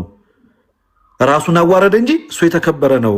ራሱን ዝቅ አደረገ እንጂ እርሱ ከሁሉ በላይ ነው ብላ አመሰግነው ልልፈልግ ነው። አይ ከራሳቸው አንደበት አሁን ከወጡት በፊት ግን የኦርቶዶክስ ከነበሩት ከራሳቸው እንድታየው ብዬ ነው ብራተር። ከትዝታውና ከበጋሻው ምን አሉ የሚለውን ህዝቡም እዚህ ጋር ታፕታፕ ኮፒ ሊንክ አድርጉ። ህዝቡ ምን ይላሉ? ኦርቶዶክስ እየነበሩ ስለ ኢየሱስ ክርስቶስ ምን ይመሰክራሉ ነው። በነገራችን ላይ አሜሪካን ያለ ነው ኦርቶዶክስ የሆኑ ቸርቾች ከሄዳችሁ በአማርኛም በእንግሊዝኛም በግዕዝኛም ነው ያለው። በሶስት ቋንቋ ተርጉመው ግዕዙን ተርጉመው 90% ስለ ክርስቶስ እንደሆነ አብ ወልድ መንፈስ ቅዱስ እንደሆነ ቅዳሴው ይታወቃል። ስለዚህ ላሳያችሁ፣ ራሳቸው ምን ይላሉ? ራሳቸው ከራሳቸው ሌላ ሳይጨመር ምን ይላሉ? ይኸው ወደ ጉዳይ ምን ይላል እግዚአብሔር ቃል? ቅዱስ ጳውሎስ በአንደኛ ቆሮንቶስ ምዕራፍ 1 ቁጥር 23 ላይ እንዲህ ብሏል፣ መቼም አይሁድ ምልክትን ይለምናሉ፣ የግሪክ ሰዎችም ጥበብን ይሻሉ፣ እኛ ግን የተሰቀለው ኢየሱስ ክርስቶስን እንሰብካለን። የቤተ ክርስቲያን ተልኳ ኢየሱስ ክርስቶስን እንድትሰብከው ነው። ተሰብከው። ይሄ እውነት ነው፣ ምንም ማንደራደርበት እውነት ነው። ኢየሱስ ክርስቶስ ላይ ድንጋይ እየተወረወረ ኢየሱስ ክርስቶስን ወደዛ እያገለልከው ወደ ሌላ መስመር ሰው ሊያስገባ ሲሞክር እስኪ መጽሐፍ ቅዱስ ይዳኝ። የቤተ ክርስቲያን መጽሐፍ ሐዋርያት መጽሐፍቱ ሊቃውንቱ ይዳኙን ትላለ። መጀመሪያ ቤተ ክርስቲያን የምትሰብከው ለኢየሱስ ክርስቶስ ነው። በቅዳሴዋም በኪዳኗም በሰዓታቷም ይሄ እውነት ነው። ይሄንን ነገር ነው። ከዛ በተረፈ እንደ ክብራቸው እንደተሰጣቸው ሞገስ ቤተክርስቲያን የምታነሳቸውን ቅዱሳን መላእክትንም ድንግል ማርያምን እንደሚገባው መጠን ታገለግላል። ይሄ እውነት ነው። እዚህ ላይ ተጨማሪ ለማድረግ መጋቢ አዲስ ምን አለ አሁን በቤተክርስቲያን አሁን ህንፃ ቤተክርስቲያን ሲታነስ የዛ ህንፃ ቤተክርስቲያን ለምሳሌ የቅዱስ ሚካኤል ከሆነ የቅዱስ ሚካኤል ቤተክርስቲያን ተብሎ የሚጻፈው እዛ ውስጥ ግን የሚሰለሰው የሚቀደሰው ስላሴ ነው። የሚፈተተው ቅዱስ ሥጋ ክቡር ደም የኢየሱስ ክርስቶስ ቅዱስ ሥጋ ክቡር ሪስት ከእንደገናም ደግሞ በቤተ ክርስቲያኒቱ አናት ላይ ጉልላት ላይ ተሰቅሎ የምናየው የማ መስቀል ነው? የክርስቶስ መስቀል ነው። ስለዚህ ቤተ ክርስቲያን ተልእኮዋ ክርስቶስን ማስተዋወቅ ነው። ከዛ በላይ ግን ተያይዞ በየቀኑ ቅድም ባለው መጽሐፍ ላይ ተጠቅሶ እንደምናነበው በየቀኑ ስም ሰጥታ ለምሳሌ በአንድ ልደታ፣ በሁለት ማቴዎስ፣ በሶስት በዓታ፣ በአራት ዮሐንስ፣ በአምስት አቦ እየተባለ እንደሚጠራው በየቀኑ ከፋፍላ ስማቸውን የጠራች ትዘክራለች ማለት ነው ቤተክርስቲያን። እንግዲህ እዚህ ላይ አንድ እውነት ለመጨመር ያክል እኔ ያደግኩት ቅዱስ ሚካኤል ቤተክርስቲያን ውስጥ ነው ይላ እና የሚነበበው መጀመሪያ የእመቤታችን ተአምር ይነበባል መልኮች በኋላ ከዛ በኋላ ደግሞ የጌታችንና የመድኃኒታችን የኢየሱስ ክርስቶስ ተአምር ይነበባል መልኩ ከደረሰ በኋላ ማለት ነው። እዛ ላይ ስትመለከት ከሁለቱ በኋላ የሚመጣው ማን ነው? በዛ ስፍራ ላይ መታሰቢያው የተደረገለት የቅዱስ ሚካኤል ተአምር ይነበባል ማለት ነው።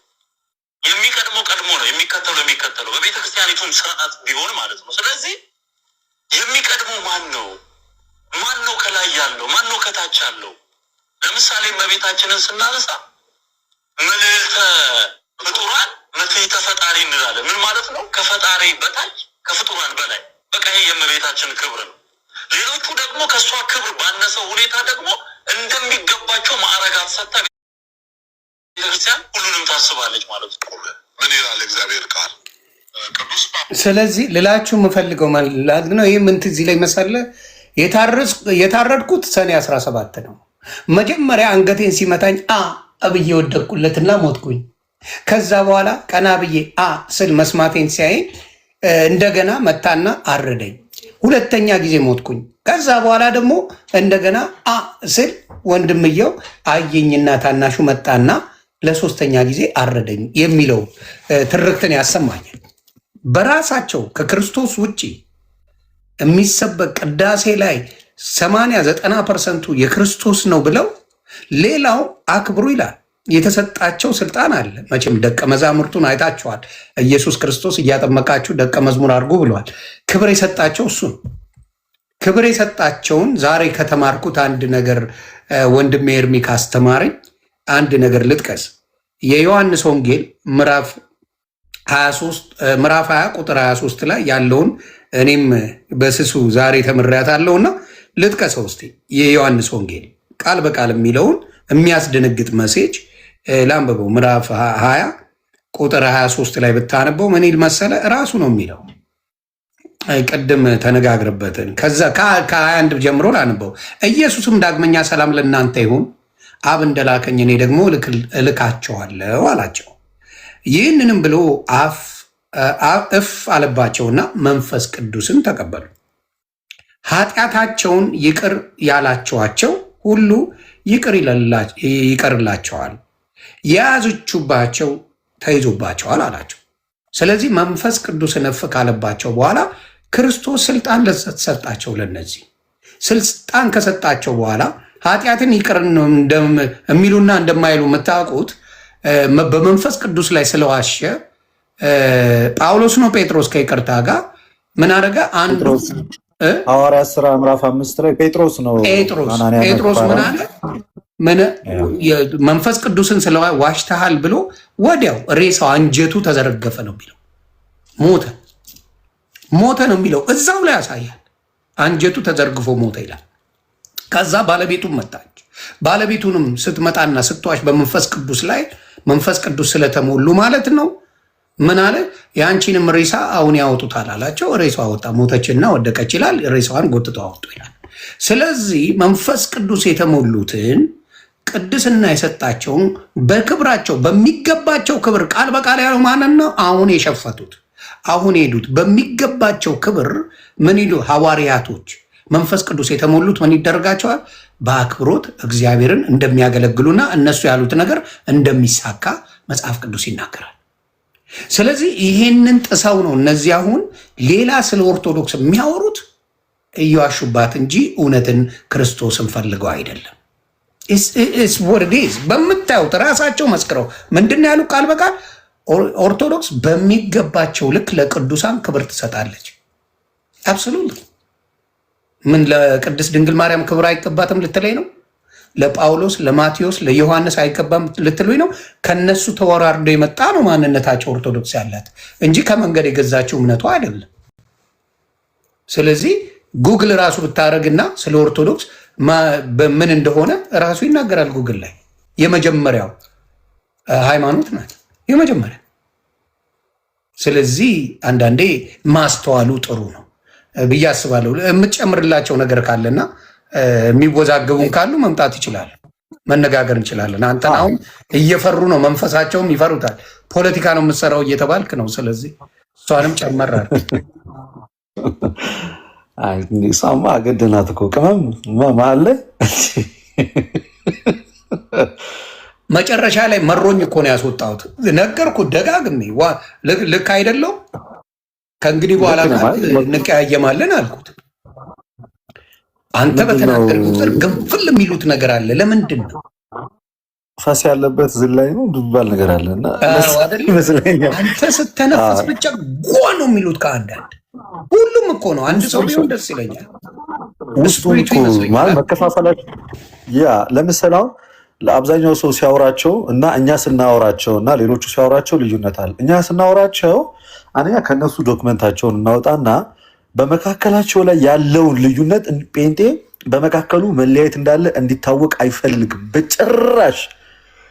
አንድ ነኝ ብሎ ስግጥ ግግም ብሎ ከማውራት ውጭ ልዩነት እንዳለ መንፈስ ቅዱስ በመካከላቸው ላይ እንደሌለ እርስ በርሳቸው እጅግ እንደሚከሻከሹ ማሳየት በቃ አይፈልጉም። ስለዚህ ምንድነው የምናደርገው? ቴሌግራም ምናምን አላቸው እኮ ግሩፕ ቴሌግራም አላቸው፣ ዋትሳፕ አላቸው ማለት እርስ በርስ የሚፋጩበት ማለት ነው። ደይኖ እርስ በርሳቸው መቼ ማን ቅድም እንደውም አንተ ስትናገር ምንድን ነው ያልከው? ኦርቶዶክስን አታክ ማድረግ ላይ ግን በቃ ዩኒየን አላቸው። ከዛ ውጭ በትምህርት ማለት ነው ሁሌ እንደምናገረው ፕሮቴስታንት አንድ ሊሆን በማይችልበት አይነት ርቀት ላይ ነው የተለያየው። እና አሁን እዚህ ጋር ማነሳው ነገር ምንድን ነው? በቃ ኖርማል ነው። ቆም ብለህ ማሰብ ብቻ ነው የሚጠበቅብህ። በመካከላችሁ ልዩነት አለ። ልዩነት ባለበት ደግሞ መንፈስ ቅዱስ የለም። ከጥቅስ ጋር ልንገርህ። ጌታ ኢየሱስ ክርስቶስ በዮሐንስ ወንጌል ምዕራፍ 17 ከቁጥር 20 ጀምሮ እንዲህ ብሎ ይናገራል።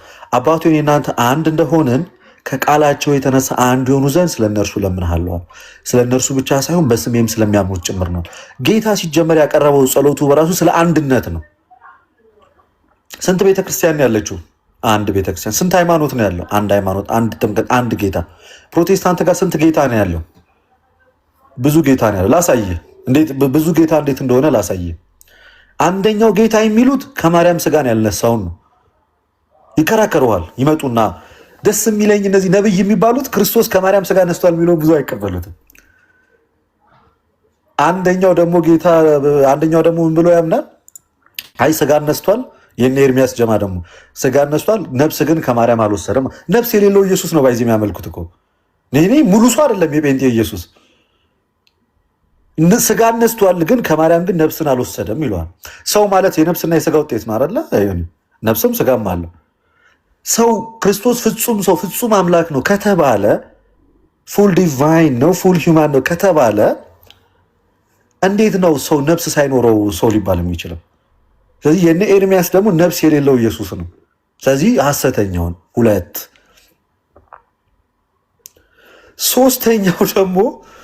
ሶስተኛው ደግሞ በገጸ ባህሪው ደግሞ የሚለይ ኢየሱስ አለ ፕሮቴስታንት ጋር። እኔ ሲፈረድብኛል ልደት እኔ እኮ አልገባችሁ። እኔ አሁን ጦሽ ብሆን ብጦስ ምን ብል የሚፈርድብኝ አለ? 8 ወር ሙሉ ቂሊንጦ ነበርኩ። እዚህ ጋር ሄጄ የምማረው ሌላ፣ እዛ ጋር ስሄድ የምማረው ሌላ። እዛ ጋር ብሄድ ጌታ ምስክሬ ነው የምልህ፣ እግዚአብሔር ምስክሬ ነው የምልህ። እዚህ ጋር ሌላ ተምሬ እዚህ ጋር ሌላ ይለኛል፣ እዚህ ጋር ሌላ ተምሬ እዛ ጋር ሌላ ይለኛል፣ እዛ ጋር ሌላ ተምሬ እዚህ ጋር ሌላ ይለኛል። እንዲህ ስለዚህ እኔ ምንድነው ኮስችን ማድረግ ጀመርኩ። አየህ ጥያቄዎቼ ሊግባቡልኝ አልቻሉም። ልክ የኔን ደግሞ እግዚአብሔር በማንም ይናገራል እውነትን እምልህ ዘርፌ ደገመችው። እኔ ያልኩትን እናንተ ያያችኋት ኦርቶዶክስን መናገሯል። ኦርቶዶክስ ጋር እንደዚህ ይደረግ ነበር ማለቷን ነው። ኖ ኖ ኖ ኖ ኖ። ከሁሉም በላይ እኔ ያየሁት ምንድን ነው እዛ ቦታ ላይ እዚህ ቦታ ሄደች ካመለክሽ አብረሽ ከሆንሽ እኛ ጋር አትሆኝም ተብላለች። ይህንም ብዙ የኦርቶዶክስ ልጆች አላያችሁት። እነ ልደት አይተውታል በደንብ። ሌላው ምዕመን ግን አላየውም። አሁን ሌላው ምዕመን ያላየው ምንድን ነው ትልቅ ስለ ኦርቶዶክስ መስካሪ እንደሆነች እያሳየችበት ነው። ትልቅ ነገር ተናግራለች ሳታስበው። አስበው አይደለም እሷ። እዛ ሲሄድ ግን እዩ ጩፋ ጋር ለሜኔንሽ ብለው ሌላ ቸርች መሄድ አትችም ተባልኩኝ ብላ ቃል በቃል ተናገረች። አንድነት ከሌለ ደግሞ ክርስቶስ የለም ማለት ነው። ሲምፕል አዛት። ክርስቶስ የሚኖረው አንድነት ባለበት እንጂ በሌለበት አይኖርም። ሰው ይሄን ነገር መናገሯ ስለ ኦርቶዶክስ ትልቅ ነገር የመሰከረችው እንዲያውም እሷ ናት ብዬ ነው የማስበው። ከሌላው ይልቅ ከራስ ቤት ሲመሰከር በዛ እኔ አፕሪሼት አድርጊያታለሁ። ሁለት ትልልቅ ነገር ተናገር። አንደኛ ኦርቶዶክስ አንድ እንደሆነች፣ ፕሮቴስታንት ደግሞ ብትንትኑ የወጣ ነው። የት ልግባ አለች እኮ። የት ልግባ አልበቃል ነው ያለችው። ስሙ የት ልግባ እና ልጨርስልኝ። ቀደም ያልኩን አልሰማም እንዴ? እኔ ከመስቀሉ ጋር ሰው አልከተልም ብዬ ተገላገልኩ። ማን ይሞታል? ምክንያቱም አብራራ ልባል ነዋ። አሁን እኔ ዲኖሚኔሽን ከተናገርኩኝ ማብራራት አለብኝ። ከዛ ደግሞ ልጣላ ነው ከሁሉም ጋር። ከዚህኛው ጋር አይሰራም እኮ በቸከስ የተጠመድኩ ከሁሉም ጋር ተጣላ። እዛም ነው የምትጣለው ደግሞ ከውስጥም ከውጭም ነው የምትጣላው እኮ። የሚደብረው አሁን ኦርቶዶክስ ከውጭ ብቻ ነው የምትጣለው። ተጣላ ከተባለ አብራራ ከተባለ ምናምን ከፕሮቴስታንት ጋር ነው። ላስላስም ካለ ጭቡቴም ካለ ትምህርቱም ካለ አንድ ነው። እዚህ እኮ ከውስጥም ከውጭም ነው የምትናቆረው። ለመነቋቆር እንኳን አያመችም። ገባ? ስለዚህ ቢግስ ፕሮብለም እዛው እንኳን አንድ መሆን አትችልም። ስለዚህ ኦርቶዶክስ እግዚአብሔር ምስክሬ ብያለው መታደል ነው። እኔ አሁን አይ ቲንክ እንደሚመስለኝ የእግዚአብሔር የዋህነቴን ስለሚያውቅ እግዚአብሔር ነው ምለው፣ ሰው አይደለም ምለው። እኔ ይኸው እግዚአብሔር ምስክሬ ልክ ነው ፕሮቴስታንት ብዬ የሄድኩ ሰው ነኝ። በማላቀው እግዚአብሔር ደፍኖብኝ ደፍኖታል አልኩ። እንደው ያንን ክብሩ ይስፋ የእናትና የልጁ የምለውን አባባሌን የማይወድልኝ የለም። ማንም ሙስሊሙም ይወደዋል። ኦርቶዶክስም ተው፣ ኦርቶዶክስማ ያው ማንነቱ ነው። ምክንያቱም ቅድስት ድንግል ማርያም የተወደደችው ጌታን ስለሰጠችን እኮ ነው። ሌላ ምንም የምትወደድበት ሪዝን የላትም። ጌታችንን አምላካችንን ያንን ኃያል የሆነ አምላክን እሷ እኮ ስለወለደችው ነው። ደሳው ሌላ ምክንያት የሰጠ የለም። ምክንያታችን እንኳን ኦርቶዶክስ የምትለው ጌታን ስለሰጠችን ነው። ጌታን በስጋም በነፍስም ስለወለደች። ባታረገውስ በቃ ኖርማል ሴት ናት።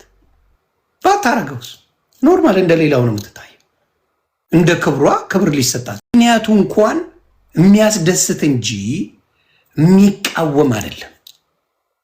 የሚያቃውም ምክንያት እንኳን የላትም። ተግባባን? ስለዚህ እግዚአብሔር ለምን ምክንያት እንደፈለገ ባላቅም ሙሉን ድፍና አድርጎብኝ ነው የወጣሁት።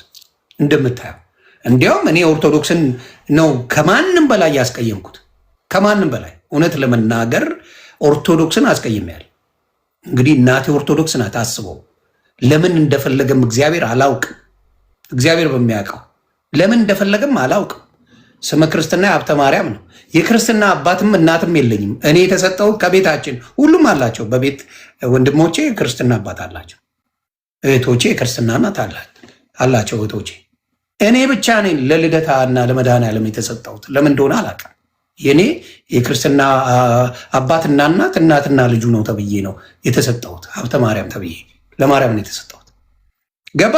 ግን አላውቅም ለምን ብሎክ ተደርጎብኝ ጭንቅላቴ ላይ ወደዛ እንዴት የማውቀው ታሪክ የለም። እዛ ሆኜ እንዴት ጭቅጭቁ እንደነበረ የምታውቀው ነው በማይረባ ነገሮች። ደስ ብሏቸው ሼር ሲያደርጉኝ፣ ደስ ብሏቸው ምን ሲሉኝ፣ ደስ ብሏቸው ሰማይ ሲሰቅሉ ነበር። ለምን? ኦርቶዶክስን ስለላስኩ ብቻና ብቻ፣ ሌላ ነገር ኖሮኝ አይደለም። ኦርቶዶክስ ጋር ብቻ ስለተጣለው። ግን እዛ ጋር ለምስክር ብሎ እግዚአብሔር አምላክ የኔ ወዳጆች ኦርቶዶክሶች ናቸው የመጡት። እንኳን ደስ አለ ብለው የኦርቶዶክስ ወንድሞች መጥተዋል። ኦርቶዶክስ ለምን ምክንያት ሲሰጥ እግዚአብሔር አምላክ ፕሮቴስታንትን እንደማትጠላ ማሳያ ነበር። እዛ እኔ ስጠመቅ የኦርቶዶክስ ወንድሞቼ እህቶቼ መጥተው አቅፈውኝ ሰላም ብለውኝ ከኔ ጋር አብረን ሆነን አሳይተዋል። ስለዚህ እዚህ ውስጥ ለሚሰሩት ፖለቲካ አፈር ከድሜ መክተቻ እግዚአብሔር ማመቻቸን ነበረበት። ይህንን ነው የተማርኩት። ገባ? ኦርቶዶክስ ጴንጤን ትጠላለች የሚባለው ፖለቲካ ፈርሷል። አይቻልም። ገባ? አይቻልም። ለምን? እኔ ጋር የመጡት የኦርቶዶክስ ወንድሞቼ የትም ቦታ ሲሄድ አብረውኝ የነበሩት ገስወ ይሄን ነገር ስላለን፣ ስለዚህ እግዚአብሔር አምላክ ይመስገን ምክንያት ነበረው። ብዙ ነገር ብያለሁ። ብዙ የልደትን ቪዲዮ ላኩልኝ። ባለፈው እኔ ጋር የገባ ጊዜ እኔ ወንድሜ ነው፣ እኔ የተናገርኩት ይበልጣል እሱ የሆነች ነገር ካለው። እኔ ብዙ አስቀያሚ ነገር 8 ወር ብያለሁ። ቪዲዮ መፖሰት ትችላላችሁ። ጾታዬን ቀይራለሁ። ልጆቼ እንትን ቢሉ አላቀውም። ያን ስሜት እግዚአብሔር በሚያውቀው ግን አሁንም እግዚአብሔር የተመሰገነ ይሁን እየተገለጠልኝ ነው። መልስ ከማ እየጠበቅኩ ነው? ከእግዚአብሔር እየጠበቅኩ ነው። መልሱን ደግሞ እሱ ነው የሚሰጠኝ። የምንቀዠቀዥበት ነገር የለም። ግን በማየው ነገር ላይ ባየሁት ነገር ላይ የኦርቶዶክስ ወንድምና እህቶቼ አጥብቃችሁ ያዙ። እምነታችሁን አጥብቃችሁ የያዙ። ብትወጣ የምታርፍበት ቦታ የለም። ከኦርቶዶክስ ስትወጣ ምናልባት ሙስሊም ማሻላ ብሎ ሊቀበል ይችላል። ከኦርቶዶክስ ሆነ ጴንጤዮንክ ማለት የምትገባበት ቦታን እንኳን አታውቀው። ይዶን ኢቭን ነው የት እንደምታርፍ። እኔ አሁን ማረፊያ የለኝ። አየር ላይ ኤርፖርት ነው ማረፊያ የለም። እግዚአብሔር ምስክሬ ነው የምላችሁ። ብትወጡ እንኳን ከኦርቶዶክስ ማረፊያ እንደሌላችሁ በደንብ አድርጌ እነግርሃለሁ። በደንብ አድርጌ ነው ይሄን የምነግርህ። ማረፊያ የት ነህ ብትባል ማረፊያ የለህ። ያሳዝናል። ያንን ግን ሳይነግሩ በኦርቶዶክስ ጥላቻ ጨፋሪ ነበረ፣ ክለብ የሚወድ የነበረ ኦርቶዶክስ ሆኖ ደግሞ ዲያቆን ነኝ ዘማሪ ነኝ ሲል በምንድን ነው ከኦርቶዶክስ ሊወጣ የቻለው ብለህ ስትጠይቅ በዝሙት ነው። አብዛኛው በዝሙት ይወጣል። ድቁናው ከባድ ነው። 268 ሰው እንዴት ይጾማል? እንደው የእግዚአብሔር መንፈስ ቅዱስ ከሌለብህ 268 ሰው ያለው እኮ 97 ቀን ብቻ ነው። የማትጾምበት ቀን 97 ቀን ብቻ ነው። ከዓመት እስከ ዓመት ኦርቶዶክስ የማትጾም እውነተኛ ኦርቶዶክስ። ያ መንፈስ ቅዱስ ሲሞላህ እንጂ የምትችለው እንኳን አይደለም። በሰው ልጅ አትችልም። ዩ ካንት። ጾም ለበዓሉ ድምቀት ነው አልነበር እንደሚባለው? አሁን እኮ ማወጅ ጀመሩ። ከየት መጣ ጾሙ? የጴንጤ ጾም አይተህ ታውቃለህ? ከየት መጣ? እንደ ኮማንድ ፖስት አይደል ያወጁልህ። ሰዓቱን አይነግሩ። ምንድነው የምታደርገው? በጾም ሰዓት የምትባለው ነገር የለም። በጸሎት ሰዓት የምትመገበው ምንድነው? ምንም ነገር የለውም። አሁን ኮፒ ማድረግ። አሁን ለምሳሌ ኦርቶዶክስ በገናዋ እኔ እስከማውቀው ድረስ ማለት በገናዋ አስሩ ትእዛዛት ናቸው። በገና ላይ ያሉ ይሄ ገመዶቹ 10 እሱ ነው።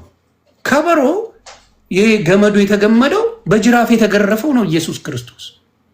ጸናጽል ላይ 12ቱ ያሉት 12ቱ ሐዋርያ ናቸው። እንደዚህ የምታደርገው ያመሰግኑት ነበር ጌታ ኢየሱስ። እያንዳንዱ በትርጉም ነው ኦርቶዶክስ ያደረገችው። እዚህስ ኪቦርድ ይዞ ሊመጣ። ስለዚህ ምክንያት እንኳን ለአንድ ክርስቶስን የሚመስል የክርስቶስን ቤት የሚመስል ምንም ነገር የለው። ለበዓሉ ድምቀት የሆነች መስቀል አለች። መስቀል እዚህ ጋር ማድረግ አይቻልም። ቸርች ውስጥ ግን ማድረግ ይቻላል። ቸርች ውስጥ መስቀል አለ። መጽሐፍ ቅዱሳቸው ላይ መስቀል አለ። እኛ ግን አናረግም። ለምልክት ነው ይለዋል። ምልክቱን አንተ ክርስቶስን መሆንን ምልክቱን ማሳያ ምንድን ነው? መስቀሉ አይደል እንዴ? ክርስቲያን መሆንን ማሳወቂያው መስቀሉ አይደል እንዴ? ወደድክም ጠላህም ይዘር አምነው አንድ ቀን ያ ነገር ምን ሊያደርግ ይችላል? ክርስትናህን ስትሞት እንኳን ማሳወቂያ ነው መስቀሉ። ግን ይታገሉሃል። ለምን? ፕሮቴስት ማድረግ ነው። ፕሮቴስታንት ማለት ከይቅርታ ጋር መከላከል ማለት ነው። እኔ አሁን ማርያም ጋር ቅሬታ ነበረኝ። ከመሬት ተነስች መጀመሪያ ቅሬታ የሚያስገባ የፕሮቴስታንት እምነት ቅድስት ድንግል ማርያም ጋር ነው። ቅሬታ ያስገባል ወይ በስጋ ራሱ አብራው ባትሆን ደስ ይላል። ክርስቶስን የተሻማች ይመስላል። ክርስቶስ ምን የመረጣት ሳይሆን የተሻማች የሚመስላቸው ሰዎች አሉ። ማርያምን መውደድ ከምን የተነሳ እንደሆነ እንኳን ሊገባቸው ያልቻለ ያልተረዱ ሰዎች አሉ። ቅድስት ድንግል ማርያም ማን ተመረጠ? ማን ተመረጠ? ምድር ላይ ማን ሌላ ተመረጠ? ድንግሊቱን የመረጣት ሰላምታ እንኳን ሲያደርግላት ቅዱስ ገብርኤል ለኝ እያለ እንደዚህ አይነት እጅ መንሻ ይደረግልኛል ብላ አሰበች ነው የሚለው። በትህትና ሲያናግሯት ራሱ ክብር በጣም ሲሰጧት እኔ ምን አይነት ሴት ነኝ እንደዛ የሚገባኝ የምትል ቅድስት ናት የምትል ያቺን ቅድስት ነው እንግዲህ ምን የሚያደርግ ሴጣን መጥቶ መጀመሪያ የሚሞላብህ አስወግዳት ከዚህ ስሟ ምናምን እያለ ስሟ እንዲጠለጠል እንዲደረግ የሚያደርገው ትልቁ ስራው ማንን? ክርስቶስን ከእናቱ መለየት። ከእናቱ መለየት ክርስቶስን ክብር ነው የተሰጣት። ትመስገን ይላል ቅዱስ ገብርኤል መጥቶ አመስግኗል። ጸጋን የተመላሽ ሆይ ደስ ይበልሽ። ጸጋን የተሞላሽ ጸጋ የተሞላላት ሴት ደስ ይበል። የመጀመሪያው ጊዜው ሳይደርስ ኢየሱስ ክርስቶስ የታዘዘው ለእናቱ ነው። ከማንም በፊት ጊዜ ገና አልደረሰም። ከዛ ምን የሚላችሁን ሁሉ አድርጓለች ቅድስት ድንግል ማርያም የሚላችሁን